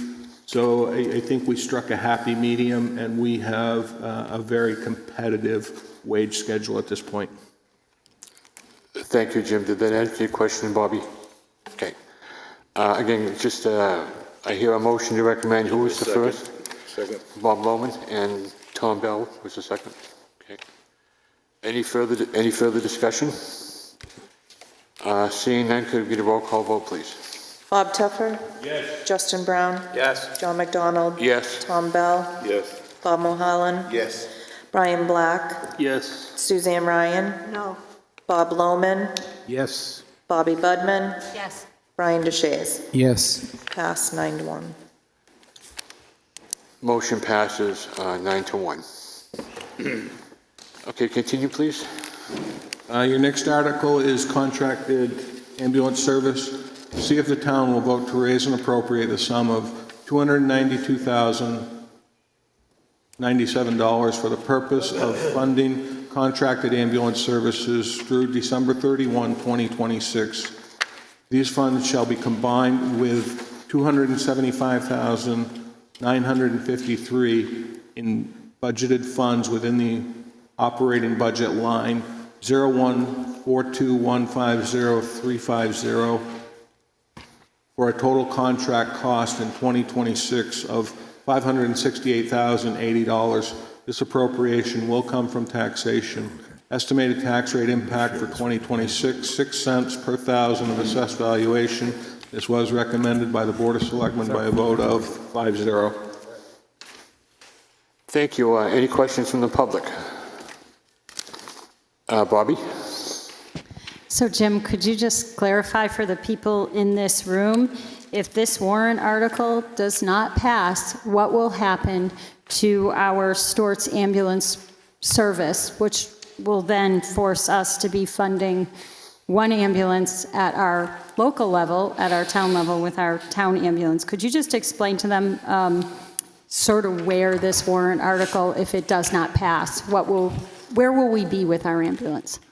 Yeah, so if this warrant article does not pass, the day after the vote, I will be sitting down with the fire administration, and we will be developing a plan that we already have kind of conceptually laid out, which transition the town of Wolfeboro into operating ambulance services sooner rather than later, which means that we would most likely be terminating the contract with Stewart's before the December 31, 2026 timeframe. With that said, if this was in the default budget, or in the budget, excuse me, and we went default, we would be in that same position regardless. So we've had some preliminary conversations about this, laid out a little bit of a roadmap of what happens if this is voted down, and gearing the ambulance up quicker. Right now, the ambulance service is transporting 2 days a week, and anytime the existing Stewart's ambulance in town does a transfer, the fire department is operating primary ambulance transports in the town of Wolfeboro. So they are actively getting up to speed. So it is an important article because we want to get our staff up to speed in a timely fashion as opposed to just flipping the switch. The other thing that I would sit here and say, Bobby, one of the things I think the chief would agree to is with the ratification of the collective bargaining unit, it puts us in a better position to be able to hire staff more timely than what we thought we might be able to previously. Thank you. Yes, ma'am.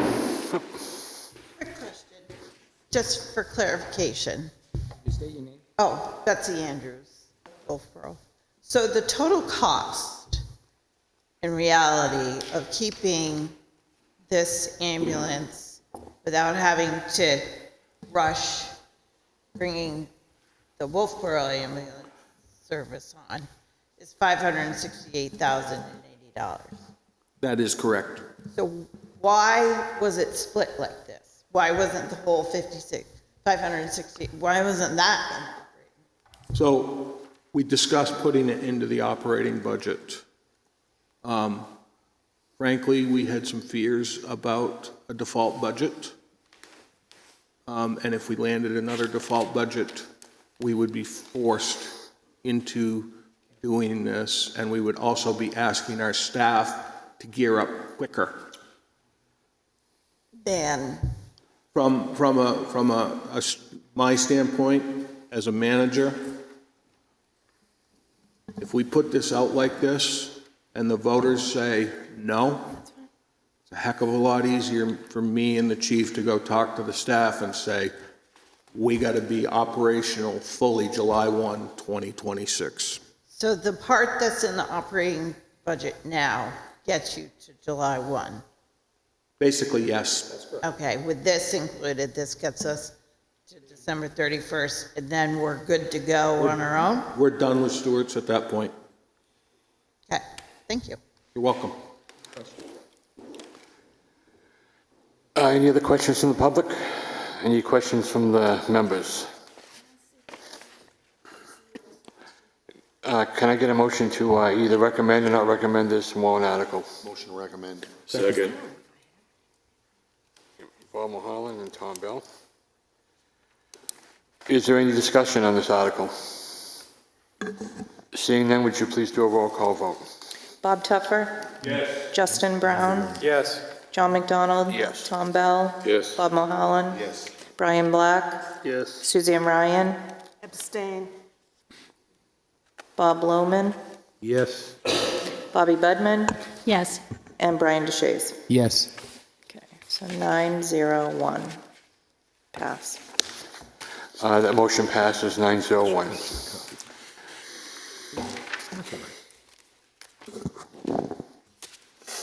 Next article, Jim, please. Town road upgrades, to see if the town will vote to raise and appropriate the sum of $900,000 for the purpose of upgrading engineering for town roads and drainage systems. This appropriation will come from taxation and is non-lapsing pursuant to RSA 32.7, Roman numeral 6, and shall lapse on December 31, 2027, or upon completion of the project, whichever occurs first. Estimated tax rate impact for 2026, 18 cents per thousand of assessed valuation, recommended by the Board of Selectmen by a vote of 5-0. This is our annual road appropriation for road repairs. I think early on you got a matrix of what the road work proposed is, and the director's here to be able to answer any questions that you may have specific to the roads. Thank you, Jim. Any questions from the public on the town road upgrades in the amount of $900,000?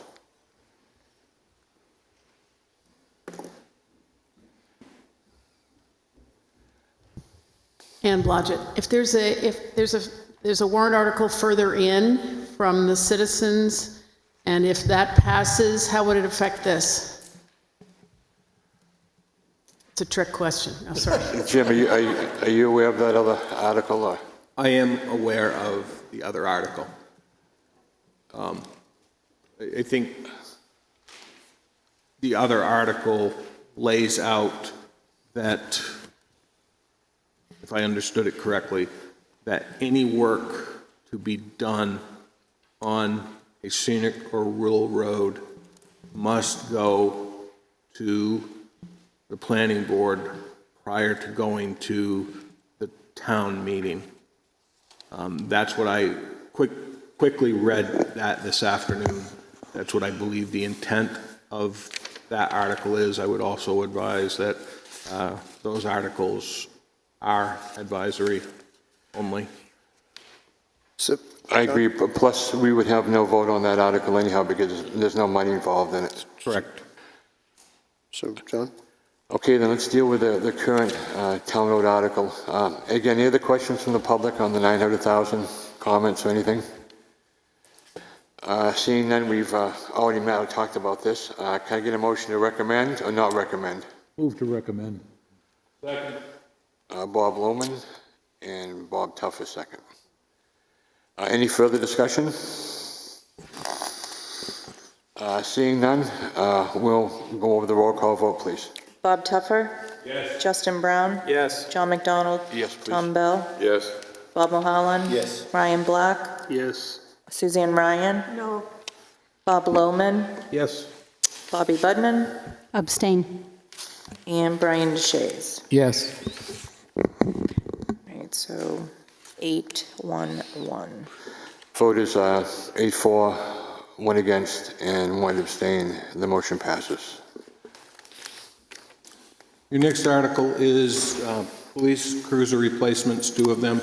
See if the town will vote to raise and appropriate the sum of $140,000 to purchase 2 new police cruisers and ancillary equipment. Said appropriation to be offset by $16,000, which represents a portion of accumulated revenues in the special police detail revolving fund created by Article 23 in 2006, which has an accumulated that's supposed to be balanced from special details in prior years and $224,000 from general taxation. Estimated tax rate impact 2026, 3 cents per thousand of assessed valuation. This was recommended by the board by a vote of 5-0. Any questions from the public? Seeing none, then we've been advised of this and what I'll make the motion. desperate need the department is of these 2 new cruisers. Okay, Mr. Bell? I'll make the motion to approve. Second. Okay, that'll be a motion to recommend with Tom Bell. And did you have me? Bob Mulholland is a second. Do we have any further discussion concerning the police cruiser replacement 2 vehicles article? Seeing none, roll call vote, please. Discussion? Pardon me? Yeah, on the police cruiser? Yes, ma'am. Yes. The Budget Committee was in lockstep about taking it out of the budget and putting it, and requesting the selectmen put it as a warrant article. The police department has stepped back and over the last couple of years have made concessions, shall I say, within their spending. And they are behind on cruises that are needed. So I wholeheartedly support this warrant article. Thank you, Suzanne. Any other comments? I would just echo that. Whatever anybody's gripe or whatever the issue is for not voting for cruisers before, it's been long enough. Either bring your issue forward so we can discuss it or vote for this article because they sorely need it. Bobby. John, I'm wondering if the chief can come up here and just explain for those in the room who haven't been following along with this quite as long as we have, how many vehicles you're down to, the one you just lost, and maybe those other things, because there are people who don't understand where we're at with our vehicles. We're in a voting mode, so we have to take back the recommendation to recommend and start over again, if that's okay with everybody. I will do that. Okay. You withdraw yours, okay? You can come up now, yes. Chief? Come on up, Chief.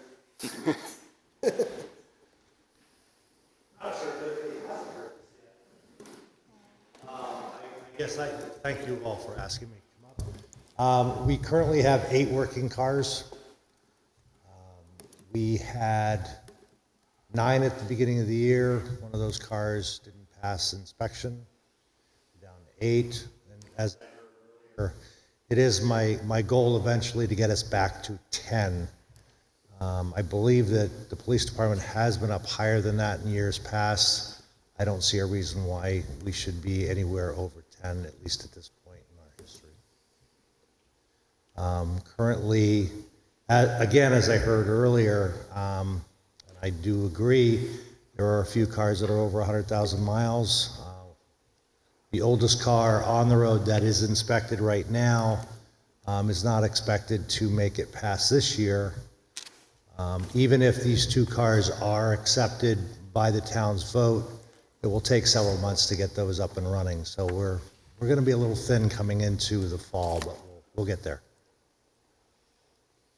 Can I answer any other questions? Yes, Chief. Yes, sir. We talked a little bit when we were doing the budget about the old program that was established of 1 car a year. We've gotten away from it, obviously. Correct. The 4 leased vehicles, and then we ran into a whole situation with the default budget, which totally got us off track. If I remember correctly, assuming that these 2 vehicles pass, more than likely, in order to get us into a one every year deal, we need to do this again next year, correct? That's going to be my recommendation, at least at this point. Okay. I expect to have some more conversations with you all in the coming months. But that would get us onto the program that we talked about for these many years of 1 a year. We have 3 of the 4 vehicles that were originally leased in 2016. Right.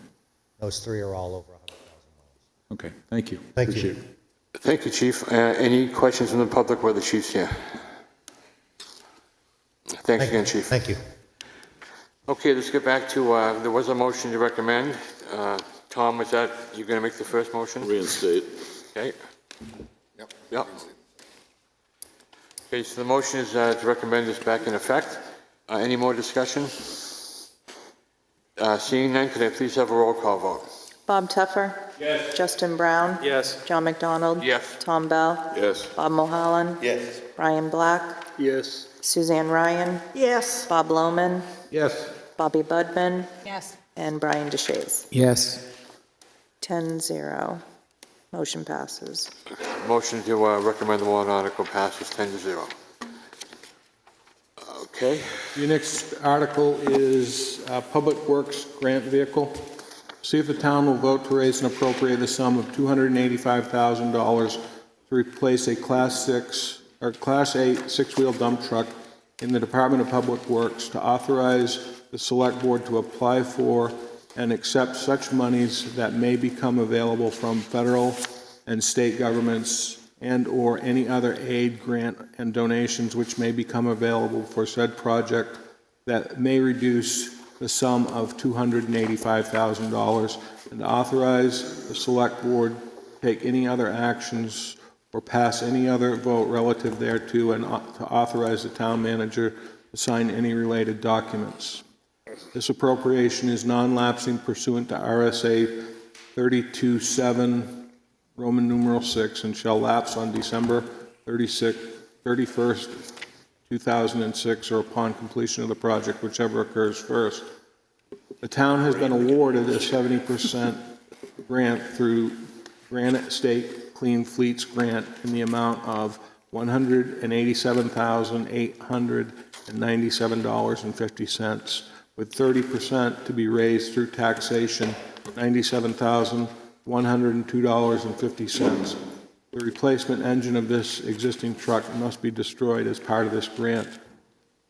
With this grant award, taxation will be impacted by $97,102.50. Estimated tax rate impact for 2026, 2 cents per thousand of assessed valuation. Recommended by the Select Board, 5-0. Thank you, Jim. Any questions from the public? Any questions on the board here? We've talked about this before. I'm sorry. Oh, I'm sorry, I didn't see you back there. I apologize. I don't understand the replacement engine. Go to the microphone, please.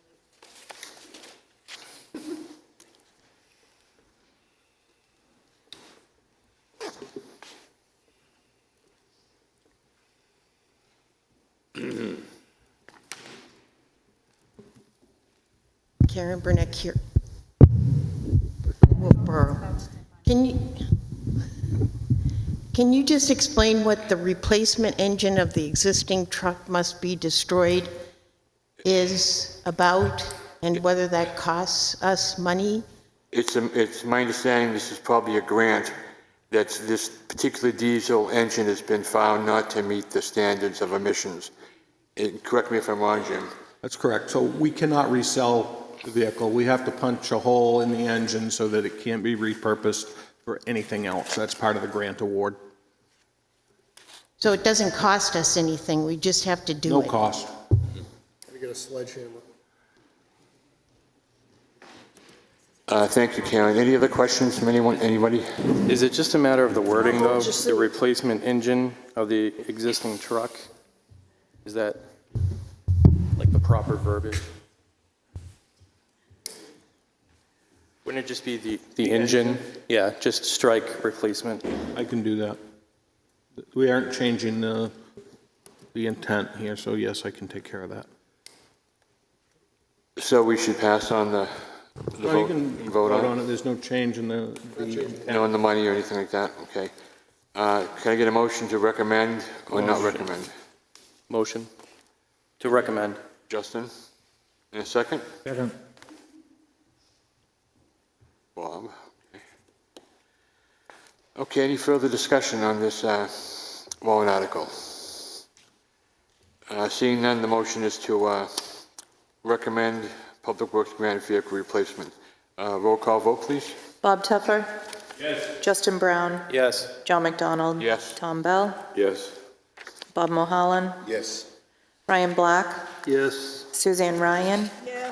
Bob Lohman, Yes. Bobby Budman, Yes. and Brian DeShays. Yes. Motion passes 10-0. Motion to recommend passes 10-0, okay? Your next article is sidewalks. To see if the town will vote to raise and appropriate the sum of $75,000 for the purpose of making repairs to existing sidewalks. This appropriation will come from taxation and is non-lapsing pursuant to RSA 32(7), Roman numeral 6, and shall lapse on December 31, 2027, or upon completion of the project, whichever occurs first. Estimated tax rate impact for 2026, 2 cents per thousand of assessed valuation, recommended by the Select Board, 5-0. Thank you, Jim. Any questions from the public on the sidewalk repairs for $75,000? Jim, can you refresh my mind where these particular sidewalks are located?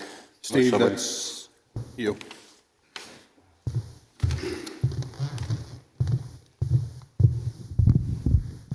So we have, Steve Randall, Director of Public Works. We have at least a dozen downtown area, all the concrete sidewalks. Those are on the list. We have some on North Main that are on the list of paving. That's the bulk of it. We have a few that down the backside that have some ADA deficiencies that we're going to fix while we're there at the same time.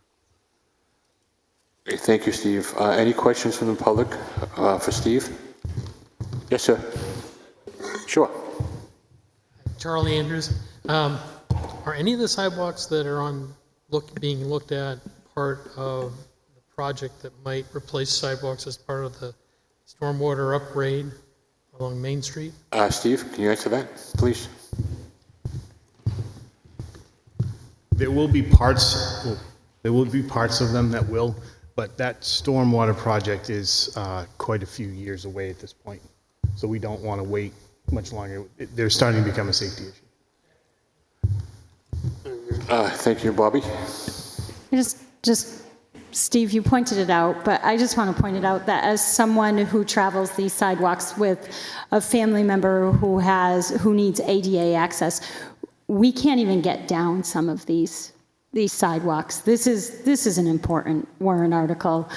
We should not be forcing our citizens, and even our people who have strollers with little children are forced into the roads on Main Street. It's time for this warrant article. Thank you, Bobby. I'm sorry, Brian. Just, Steve, are these concrete sidewalks or asphalt or both? Both. Okay. Any other questions? Well, Steve's up here. Yeah. Clarify both. Well, he asked if we had concrete or asphalt. It's for both of them. So there's some asphalt from Mill Street up that need to be repaired, and there's concrete that's all downtown is all concrete, and there's patches that need to be repaired. It's not, I want to be very clear, we are not redoing every single sidewalk downtown. We are doing spot fixes and repairs. So it's patching? Yes. So where it's asphalt, it will be asphalt. Where it's cement, it will be cement. Correct. Thank you. Any other questions? That's not too pretty. Thank you, Steve. Right. Have a great Brian. Oh, that's disappointing. I'll ask it later. That's disappointing. I want to go back. Can I get a motion to recommend or not recommend sidewalk repairs? Motion to recommend. Justin? Second. And Bob Tuffer, second. Oh, that's too bad. Okay, any further discussion? Seeing none, the motion is to recommend sidewalk repairs. This will be a roll call vote. Bob Tuffer? Yes. Justin Brown? Yes. John McDonald? Yes, please. Tom Bell? Yes. Bob O'Holland? Yes. Brian Black? Yes. Suzanne Ryan? Yes. Bob Lohman? Yes. Bobby Budman? Yes. And Brian DeShays. Yes. Motion passes 10-0. Sidewalk repairs passes 10-0.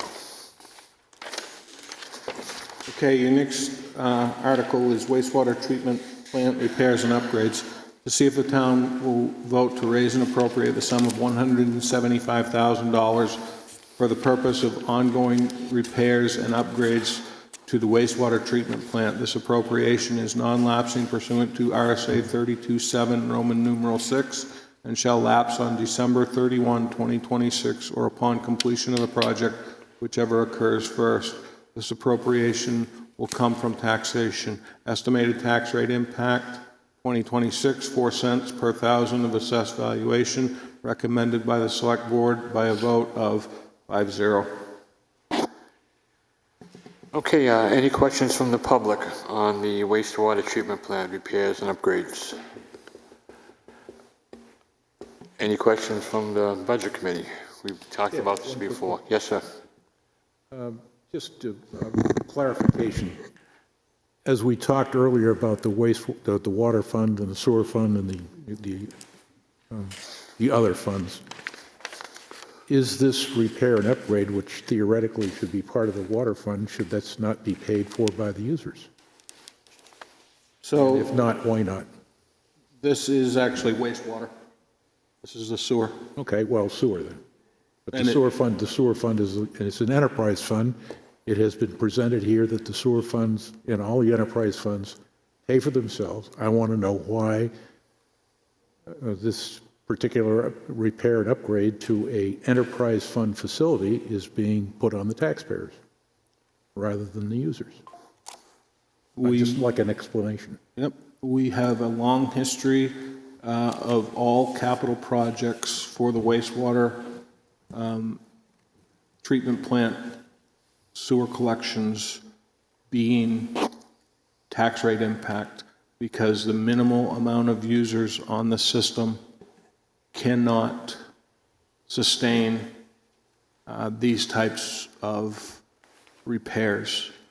So the decision was made at some point to put this on the taxpayer, because everybody benefits from the wastewater treatment plant in the downtown area, protecting our waterways, where there are places which you cannot put septic systems. So therefore, at some point in time, this decision was made, and it continues to go forward as a tax impact on the town. Then what we're saying here is that the people who are not in the downtown area, who are not on the sewer system, are asked to contribute for something that has no effect on their existence. Mr. Chairman? Yes, sir, Tom. My recollection is that everybody benefits from the downtown area. They come, they shop, they enjoy the restaurants. Without the sewer system, the downtown area wouldn't exist. We'd be any other town around the lake that doesn't have a main street. So I think that's basically the shared cost and the reason for it. As I also recall, when this was passed, it was, we were concerned, as we should all be still concerned, about keeping our lakes clean and pristine. And that's why when we voted for this, I don't remember if we voted how it went through, but that was the main concern, that nobody was going to vote against clean water, having clean water, when it's sucking clean and our surrounding lakes. I'd like to address that. I am not suggesting anything of the kind. What I am suggesting is that perhaps the Board of Selectmen need to take a look at the sewer rates so that we don't have this issue of people who are not on the sewer system paying for something that has no effect on them. I understand clean water, and I'm all for it. I'm going to vote for this, but I want to bring up the point that something needs to be done about the sewer fund and its existence, and we keep saying that it's a non-taxable thing. Well, we're taxing people for something that we say we're not. John? Yes. Oh. So I want to point out that the Select Board actually did just discuss this very issue, and they just discussed the rates, and there was a whole meeting dedicated to it. And I will say at that meeting, there were a few people who got up and they couldn't understand why those of us, myself included, who I have my own well and my own, septic tank, why we would contribute. And John is right. It is, we do not want sewage going down the middle of Main Street. So the point is to keep us all healthy and safe, and living in a community together. This is one of those community needs where we come together and we make sure everybody stays healthy by making sure that our sewage is going in the right place.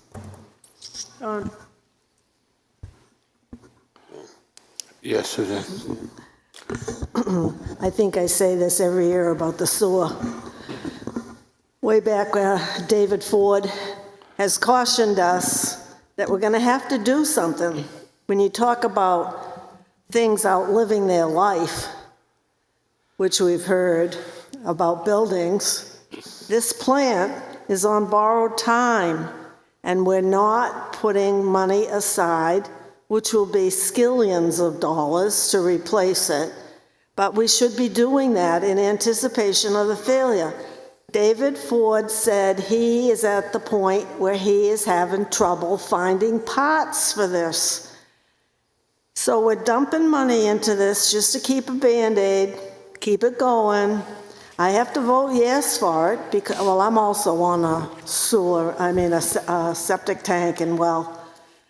It's just part of living here. We have no other alternative. We have to get, the day that everyone voted to put in a plant rather than ship it over to, I forget the name of that town. Tilton. Then we locked ourselves in. We're in it. There's no getting out of it.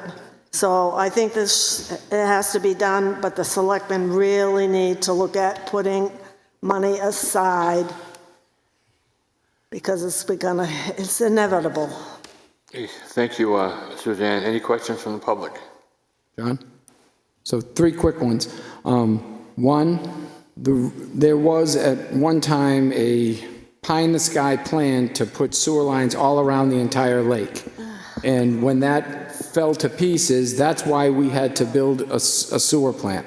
Our sewer plant, according to Woodward and Curran, right, Jim, is a good building. And they say that we can continue to do upgrades to it for many, many years, or we can opt at some time to replace the whole building. So it is a good quality, solid bones building that can be repaired and maintained for years going forward. And the third piece is that there's 3 ways that, or 3 different levels that people pay. You and me who have no sewer, we pay through the warrant articles. But the people who are on sewer pay for the warrant articles, and they pay for a sewer rate also, so they're paying extra, more. And if we were to raise the sewer rates to cover all the costs, my estimates were that it was going to be about 3 times well, Paul says 5 times, but I'm thinking about 3 times the current rate, which would be an incredible burden on citizens and the businesses in town. John? Yes, Suzanne. One thing that hasn't been said is capacity. It's pretty much a capacity, although we haven't gotten the final capacity report. But when you talk about the plant has life left, yeah, at its present rate, or are you including increased capacity? So there's an awful lot into this subject matter, and we got to just go with it and keep it going until something. The plant has the capacity. Where we have the lack of capacity is getting rid of the effluent wastewater because of the size of our RIB sites and spray field. So it's not the plant. It's getting rid of the wastewater. The plant can produce more wastewater than we can dispose of. Okay, I think we've discussed this. Bob. Sorry, I don't mean to run this thing on and on.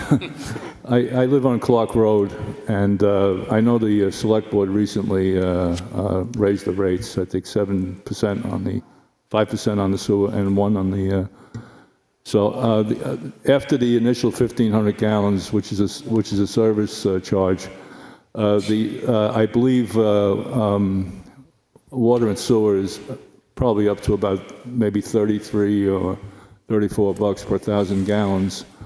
We have conservative everything in the house, and we're paying close to $200 a month. I imagine a family with a couple of kids is paying quite a bit of money, and I'm not complaining because I don't have to worry about a well or septic.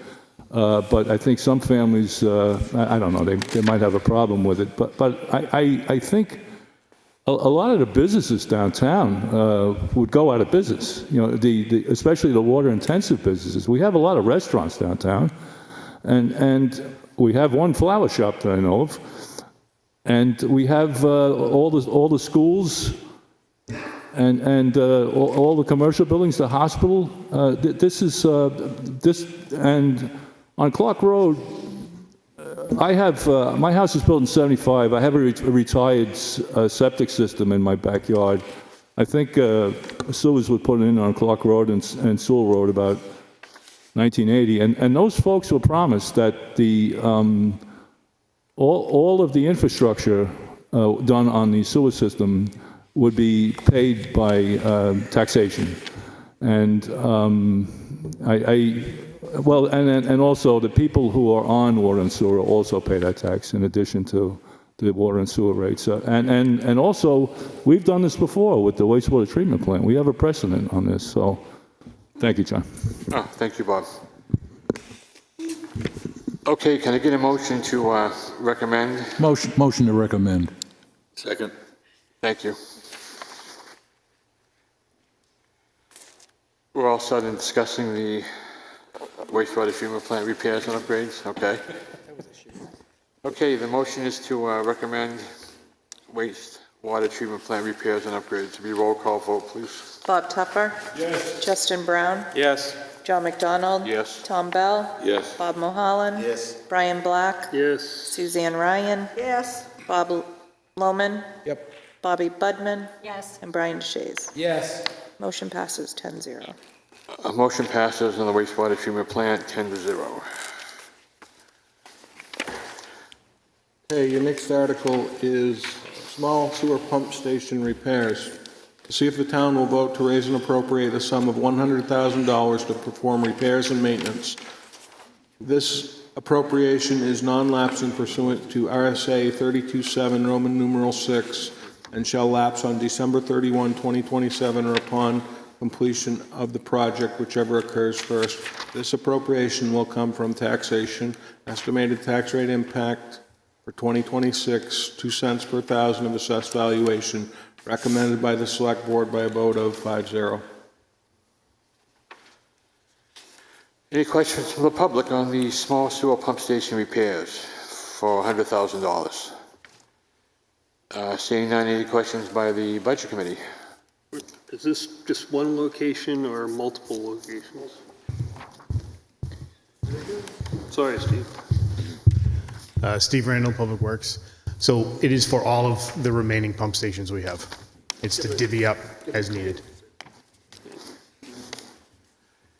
Thank you. Any other questions for Public Works Director? Okay, seeing none, thank you, Steve. Can I get a motion to either recommend or not recommend? Move to recommend. Okay, Bob Mulholland first. I didn't get the second. Bob Lohman. Okay. Any further discussion on the motion to recommend the $100,000 for repairs to the small sewer pump station? Seeing none, roll call vote, please. Bob Tuffer? Yes. Justin Brown? Yes. John McDonald? Yes, please. Tom Bell? Yes. Bob Mulholland? Yes. Brian Black? Yes. Suzanne Ryan? Yes. Bob Lohman? Yes. Bobby Budman? Yes. And Brian DeShays. Yes. Passes 10-0.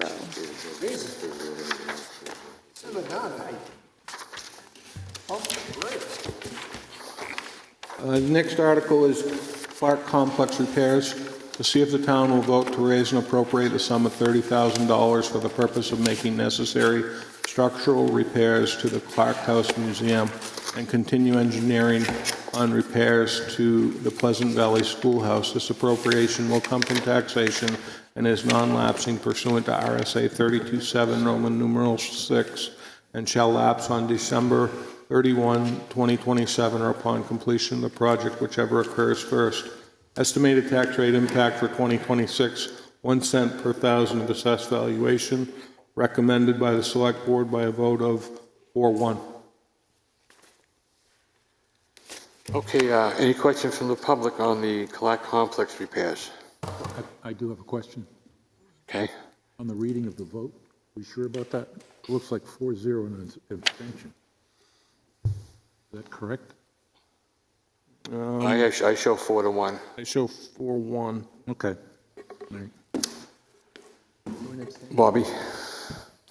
Out of curiosity, Jim, what would happen if we don't pass this 30,000? What happens to the Clark House Museum, especially when we're now looking at what happened with the Libby and the community center? If we don't do this repair, If you don't do this repair, it will simply come back to you in 2027 as an ask again.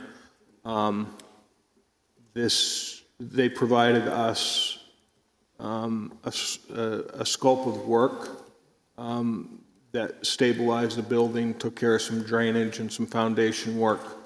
And the goal is to shore this thing up so that we don't run into those problems with other buildings. As far as the Pleasant Valley Schoolhouse, we've got some more work to do on that specific to the front wall. Then we will see most likely a scope of work for that for 2027 if this passes. Thank you. Any other questions by the board? Seeing none, motion to recommend or not recommend the Clark Complex? Second. Any further discussion? Seeing none, we'll do a roll call vote, please. Bob Tuffer? Yes. Justin Brown? Yes. John McDonald? Yes. Tom Bell? Yes. Bob Mulholland? Yes. Brian Black? Yes. Suzanne Ryan? Yes. Bob Lohman? Yes. Bobby Budman? yes. And Brian DeShays? Yes. Pass. Motion passes 10-0. Thank you. Motion 10-0 for the Clark Complex. Your next article is the Fossfield Court repairs. To see if the town will vote to raise and appropriate a sum of $50,000 for the purpose of resurfacing the tennis, pickleball, and basketball courts at Fossfield Pavilion. This appropriation is from taxation and is non-lapsing pursuant to RSA 32.7 Roman numeral 6 and shall lapse on December 31, 2026 or upon completion of the project, whichever occurs first. Estimated tax rate impact for 2026, 1 cent per thousand of assessed valuation, recommended by the board. Vote 3-2. Any questions from the public? Any questions from the board? Bobby? I don't know is Christine still here? She's still here. Christine, what would happen, this is another one of the, what's going to happen if we don't spend this money and to the court? Yeah, the warrant fails. The courts are supposed to be done every 6 years. They're actually supposed to be done this year. So it's in the best interest to do them. We have been doing a good job of cleaning them, and then we try to fill the cracks as they happen. But at a certain point, if you let it go too long, it's hard to bring it back.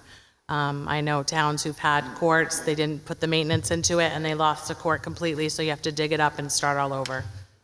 So, and they are heavily used courts, so we do need to get this. Thank you. Christine? Do you take in any revenue when they have the big pickleball tournament, all those things going on down there? We did have a couple of users that we did put pricing to for revenue, as they are accepting revenue when they're hosting things. So yes, we are doing that. Have you ever approached the particular group that uses those courts for any type of assistance on the redoing or anything like that? We have not. John, Linda and I actually met with the biggest user of the facility and who was having a tournament, and they did point us in the direction of some repair companies, but they didn't offer any financial assistance. Thank you. Any other questions? Bobby, I'm sorry. I guess I just want a little bit more clarification. If this is put off one more year, what happens? Sorry, didn't mean to make you get up again. I want to make sure. It's hard to predict the future. We would hope that the courts would last, but if there is a big crack and the frost gets deep inside it and expands it, it could crack the court beyond repair of just the resurfacing. So that's the risk you take, because what they do is they resurface the courts so it can withhold the winters and the frost and all that. And then what is the repair cost on something like that? If we let it go, what would the... Then most likely if it gets too deep, you have to redo the whole courts. There is no repair. So this is to keep the court, so you don't have to do that. Okay, and then what would that cost the town? New courts, I don't know. We're talking probably 200,000 at least. I don't know. Okay. I have to, yeah. Thanks. Yeah. Christine, wasn't this quote less than the original quote? Yes, so I put this back last year, I think it was it last year I presented it, and we had obtained 3 quotes. 2 of the quotes we got, they actually did not come out and see our courts. The last quote we got did come out and see the courts, and that was the one that was lesser. So it was 96,000, I believe, for the other 2, and this one was like 46.5, I think it is. Brian? Yeah, Chrissy, do you have any idea percentage of time-wise as far as utilization of the court?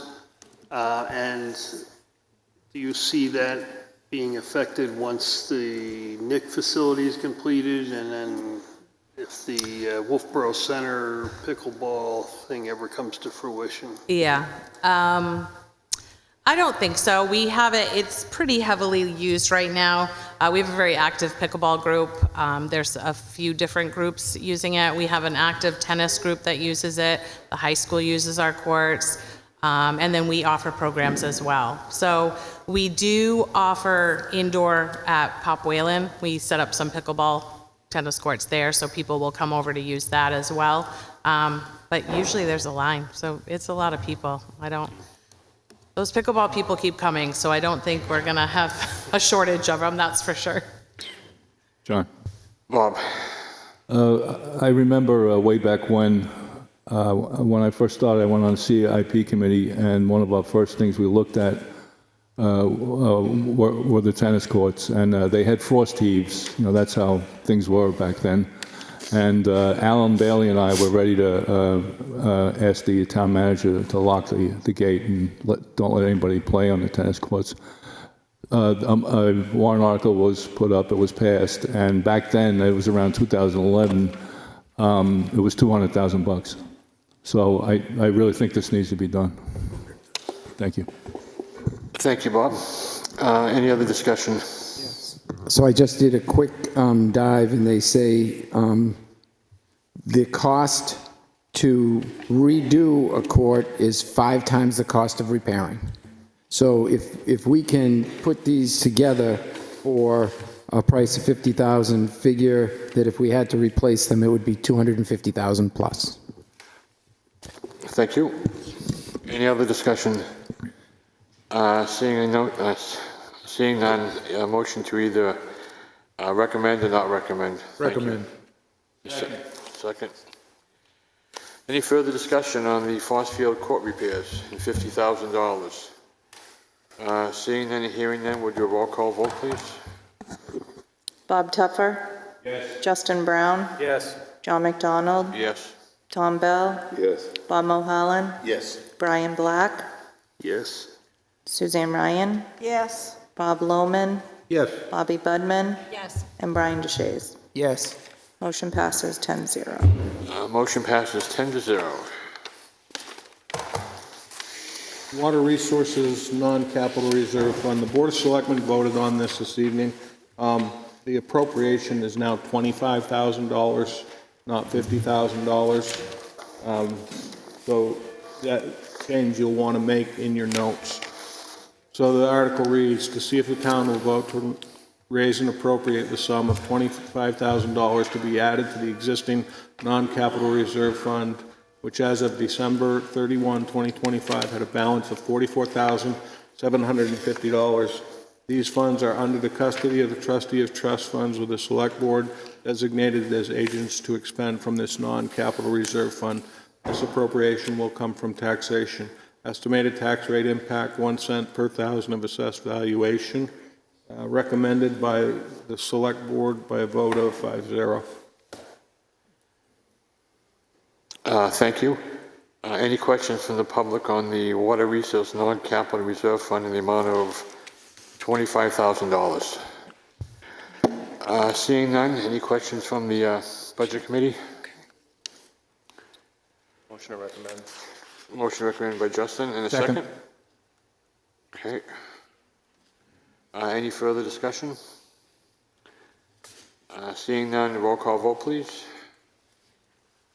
Bob Tuffer? Yes. Justin Brown? Yes. John McDonald? Yes. Tom Bell? Yes. Bob Mulholland? Yes. Brian Black? Yes. Suzanne Ryan? Yes. Bob Lohman? Yes. Bobby Budman? Yes. And Brian DeShays. Yes. Motion passes 10-0. Okay, motion passes 10-0.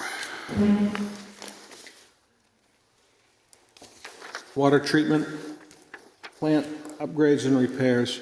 To see if the town will vote to raise and appropriate the sum of $100,000 to continue yearly maintenance of the water treatment plant facility. This appropriation is non-lapsing pursuant to RSA 32.7 Roman numeral 6 and shall lapse on December 31, 2027 or upon completion of the project, whichever occurs first. This project will be paid for by the Water Enterprise Fund and will not result in any increase in the tax rate. Estimated tax rate impact 2026, 0 cents per thousand of assessed valuation, recommended by the Select Board by a vote of 5-0. Thank you, Jim. Any questions from the public on the water treatment plant upgrade and repairs? Okay, any questions from the Budget Committee on this warrant article? Motion to recommend. How is it different than the one we did already? This is water treatment. The other one was wastewater treatment. Gotcha. This is the goes Considerable difference. Thank you. Okay, I've got a motion to recommend from Justin. Is there a second? Second. Okay, Bob Mulholland. Any further discussion on the water treatment plant upgrades and repairs in the amount of $100,000? Seeing none, roll call vote, please. Bob Tuffer? Yes. Justin Brown? Yes. John McDonald? Yes. Tom Bell? Yes. Bob Mulholland? Yes. Brian Black? Yes. Suzanne Ryan? Yes. Bob Lohman? Yes. Bobby Budman? Yes. Brian DeShays. Yes. Motion passes 10-0. Motion passes 10-0. Thank you. So the next article, the Budget Committee does not necessarily have to vote on it, but I think it's a good idea if you consider it, because this will take future year revenues and apply it to something. So for your consideration, ambulance service revolving fund, to see if the town will vote to establish a revolving fund pursuant to RSA 3195H1, lowercase b, for the purpose of supporting the provisions of ambulance service in the town through the purchase of expendables and capital costs to include ambulances, cardiac monitors, stretchers, and other equipment necessary under state law and regulations to operate a transport ambulance. Beginning on January 1, 2027, the town will deposit 35% of revenues generated from the provisions of ambulance service into the fund, and the money in the fund shall be allowed to accumulate from year to year and shall not be considered part of the town's general fund balance. The town treasurer shall have custody of all monies in the fund and shall pay out the same only upon order of the select board.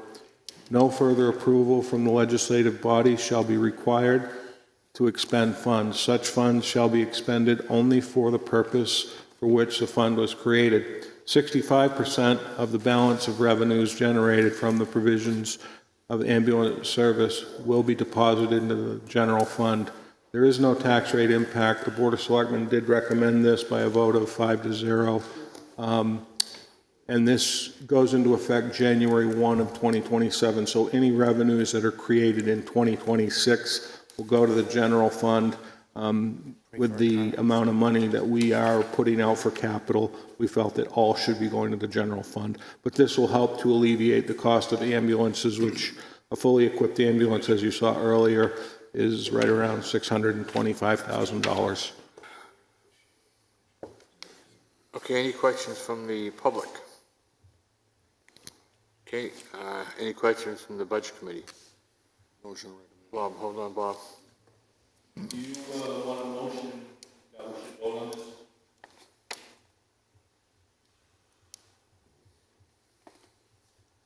Yeah, we might as well play it safe. Go ahead. Thank you. I make a motion that this committee votes on the Second. Okay, any further discussion on the motion? Seeing none, a roll call vote, please. This is just to have us consider to actually vote on this particular warrant article. Bob Tuffer? Yes. Justin Brown? Yes. John McDonald? Yes. Tom Bell? Yes. Bob Mulholland? Yes. Brian Black? Yes. Suzanne Ryan? Yes. Bob Lohman? No. Bobby Budman? Yes. And Brian DeShays. Yes. So 9-1 passes. Okay, does everyone want to consider a motion to recommend the ambulance service revolving fund? Recommend. Is there a second? Second. Any further discussion? Seeing none, a roll call vote, please. Bob Tuffer? Yes. Justin Brown? Yes. John McDonald? Yes. Tom Bell? Yes. Bob Mulholland? Yes. Brian Black? Yes. Suzanne Ryan? Yes. Bob Lohman? No. Bobby Budman? Yes. And Brian DeShays. Yes. Passes 9-1. Thank you. So the next article is the expansion of the police commission. No need for you to vote on it.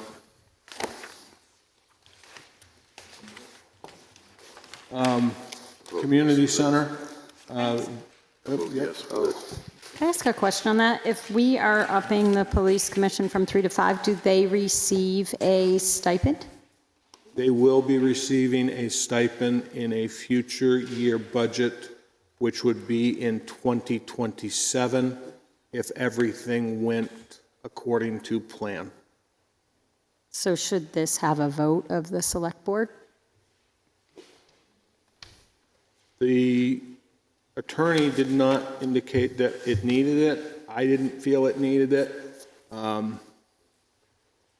And whereas the monies are a budgeted item in future years, you guys want to send it back, I guess you could, but I don't know if it's necessary. I don't think it's Okay, necessary, thanks. to be honest with you. I would be surprised if this got done in 2027. It'd be late in the year, probably. See that? Mine's different.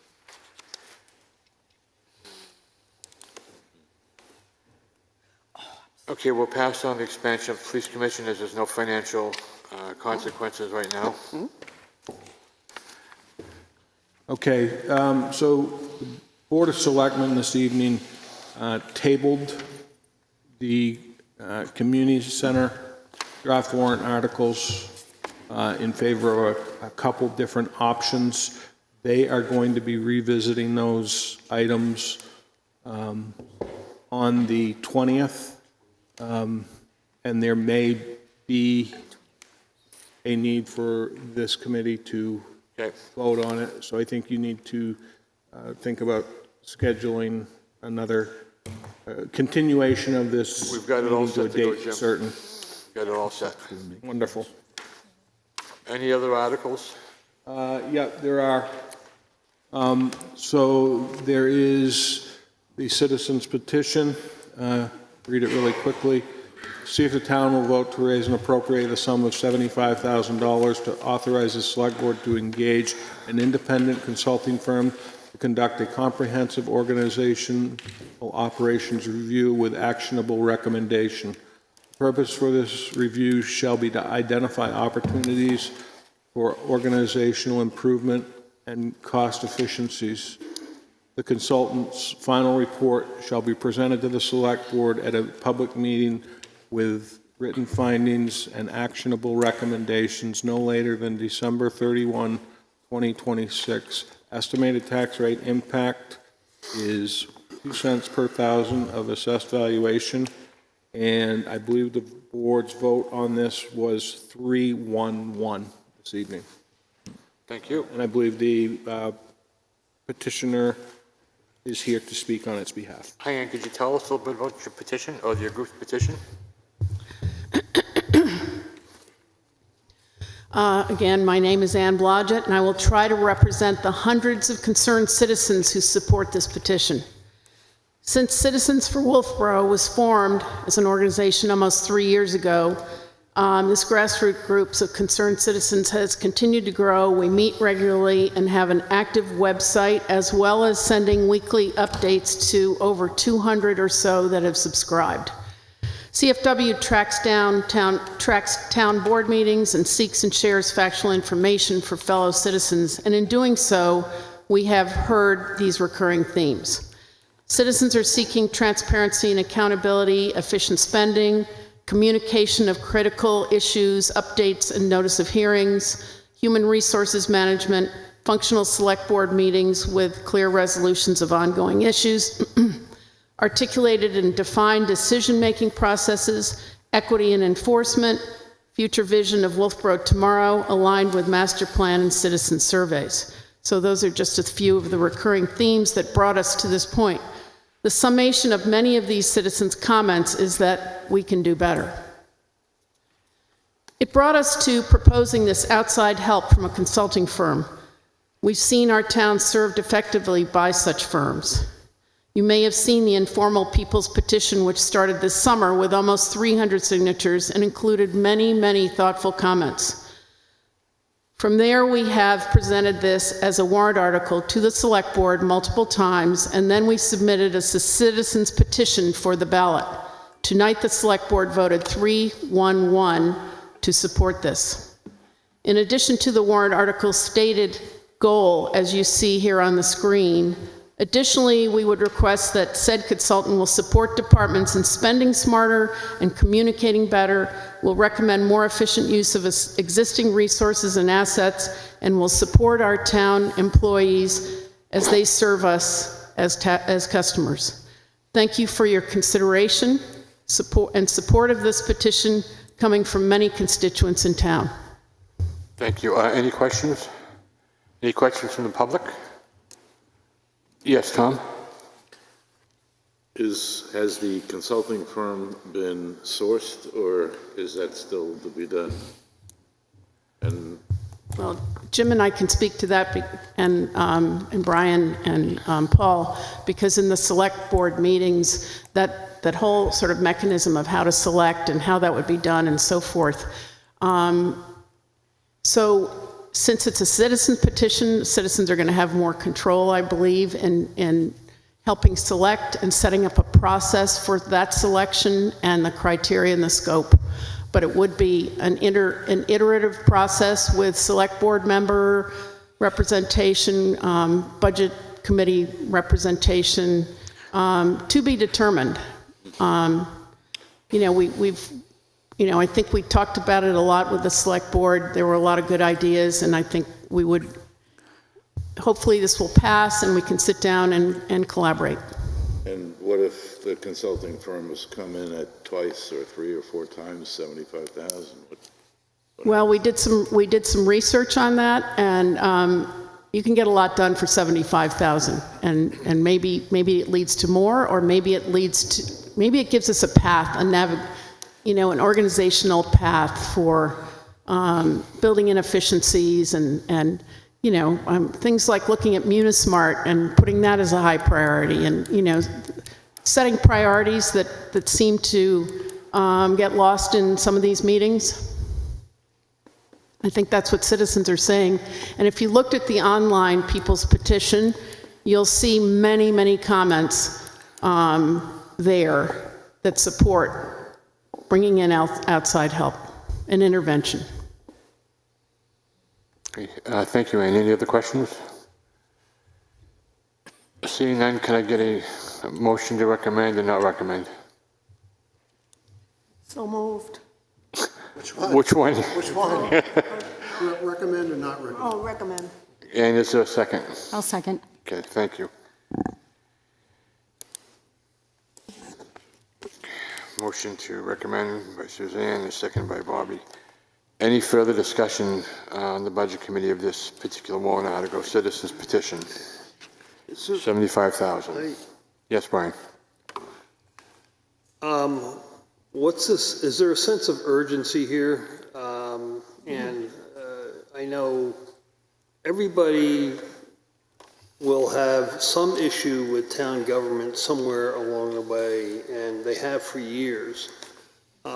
It's been brought up in the past that we're struggling to paint our lines in the street sometime with our budget situation lately. So I guess that's my biggest question is this $75,000, is this the right time to spend something like this to try and reinvent the wheel perhaps? I'm not trying to throw cold or say that it's a bad idea. I'm just wondering about the timing and are we going to get bang for the buck? No, I'll let Ann, she's representing the petitioner. I'm speaking for many, but I think particularly in the last 6 months, those of us watching meetings have seen lots of dead ends, or so we have the Libby and we have the community center, and those kinds of issues seem to be hitting dead ends or obstacles or whatever.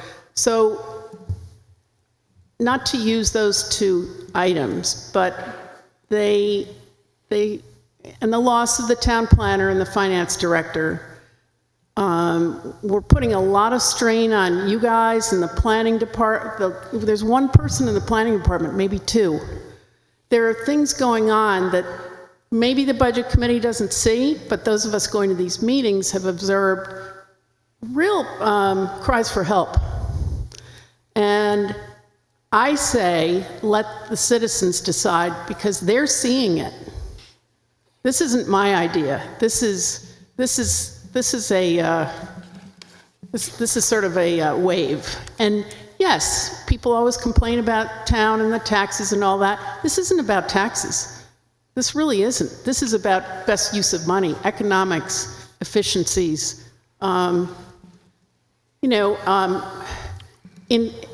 Incentivizing employees so they stay, keeping the good ones. Okay, thank you, Ann. Any other questions while Ann's up here? Seeing none, we've got a recommendation and a second. We'll do a roll call vote, please.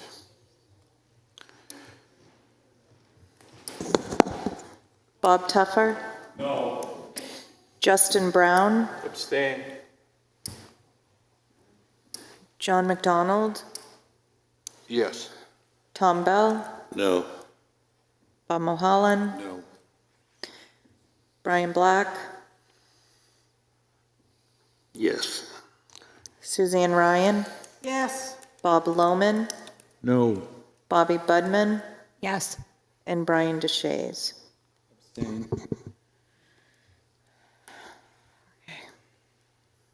So, 2, 3. 2, 3. Ooh. 4-4. 4-4-2. Okay, So that fails. yeah, 4-4-2, motion to Recommend. recommend fails. So now we need a motion to not recommend. No, I'm sure it's going to be probably this. We can do a motion to recommend, but I'm sure it's going to be another tie, so. No, to not recommend. recommend. Do we not, Jim? Doesn't the committee on a failed motion have to now make a motion to not recommend? I don't, Can we just I go with no- don't think so, because, No recommendation. yeah, I think it's sufficient. I will get clarification Okay. for We can address it at the the next meeting if 21st, but necessary. I don't think, Okay. I don't think we've ever had a situation like that. Yeah. If it's not recommended, it's not recommended. That's No, it. you have. It would just be with no recommendation at all. You'd go blank. Yeah, just not recommended, period. Okay. Well, the motion That's not the best failed. practice of the board. Okay, so we'll have to, we'll wait back to hear from the town manager and the town attorney on that one. That's just about it, Jim?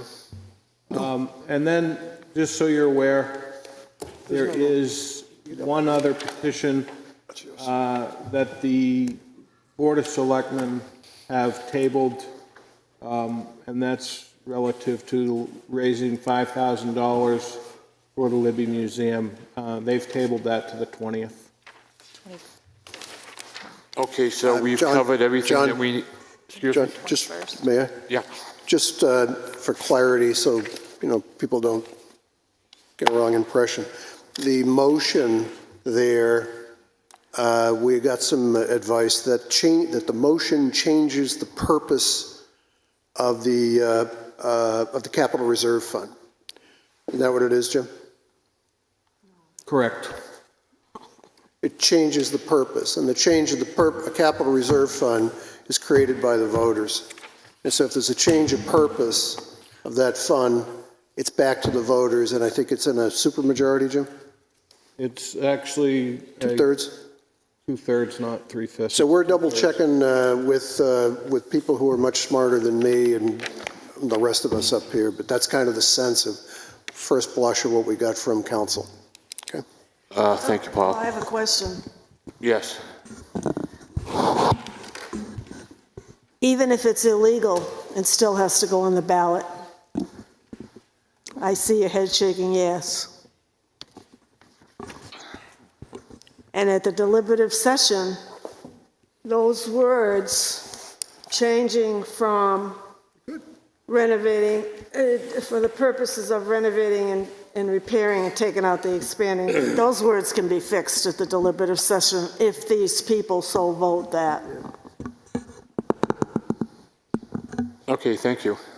Jim, do you have anything else that we need to deal with tonight?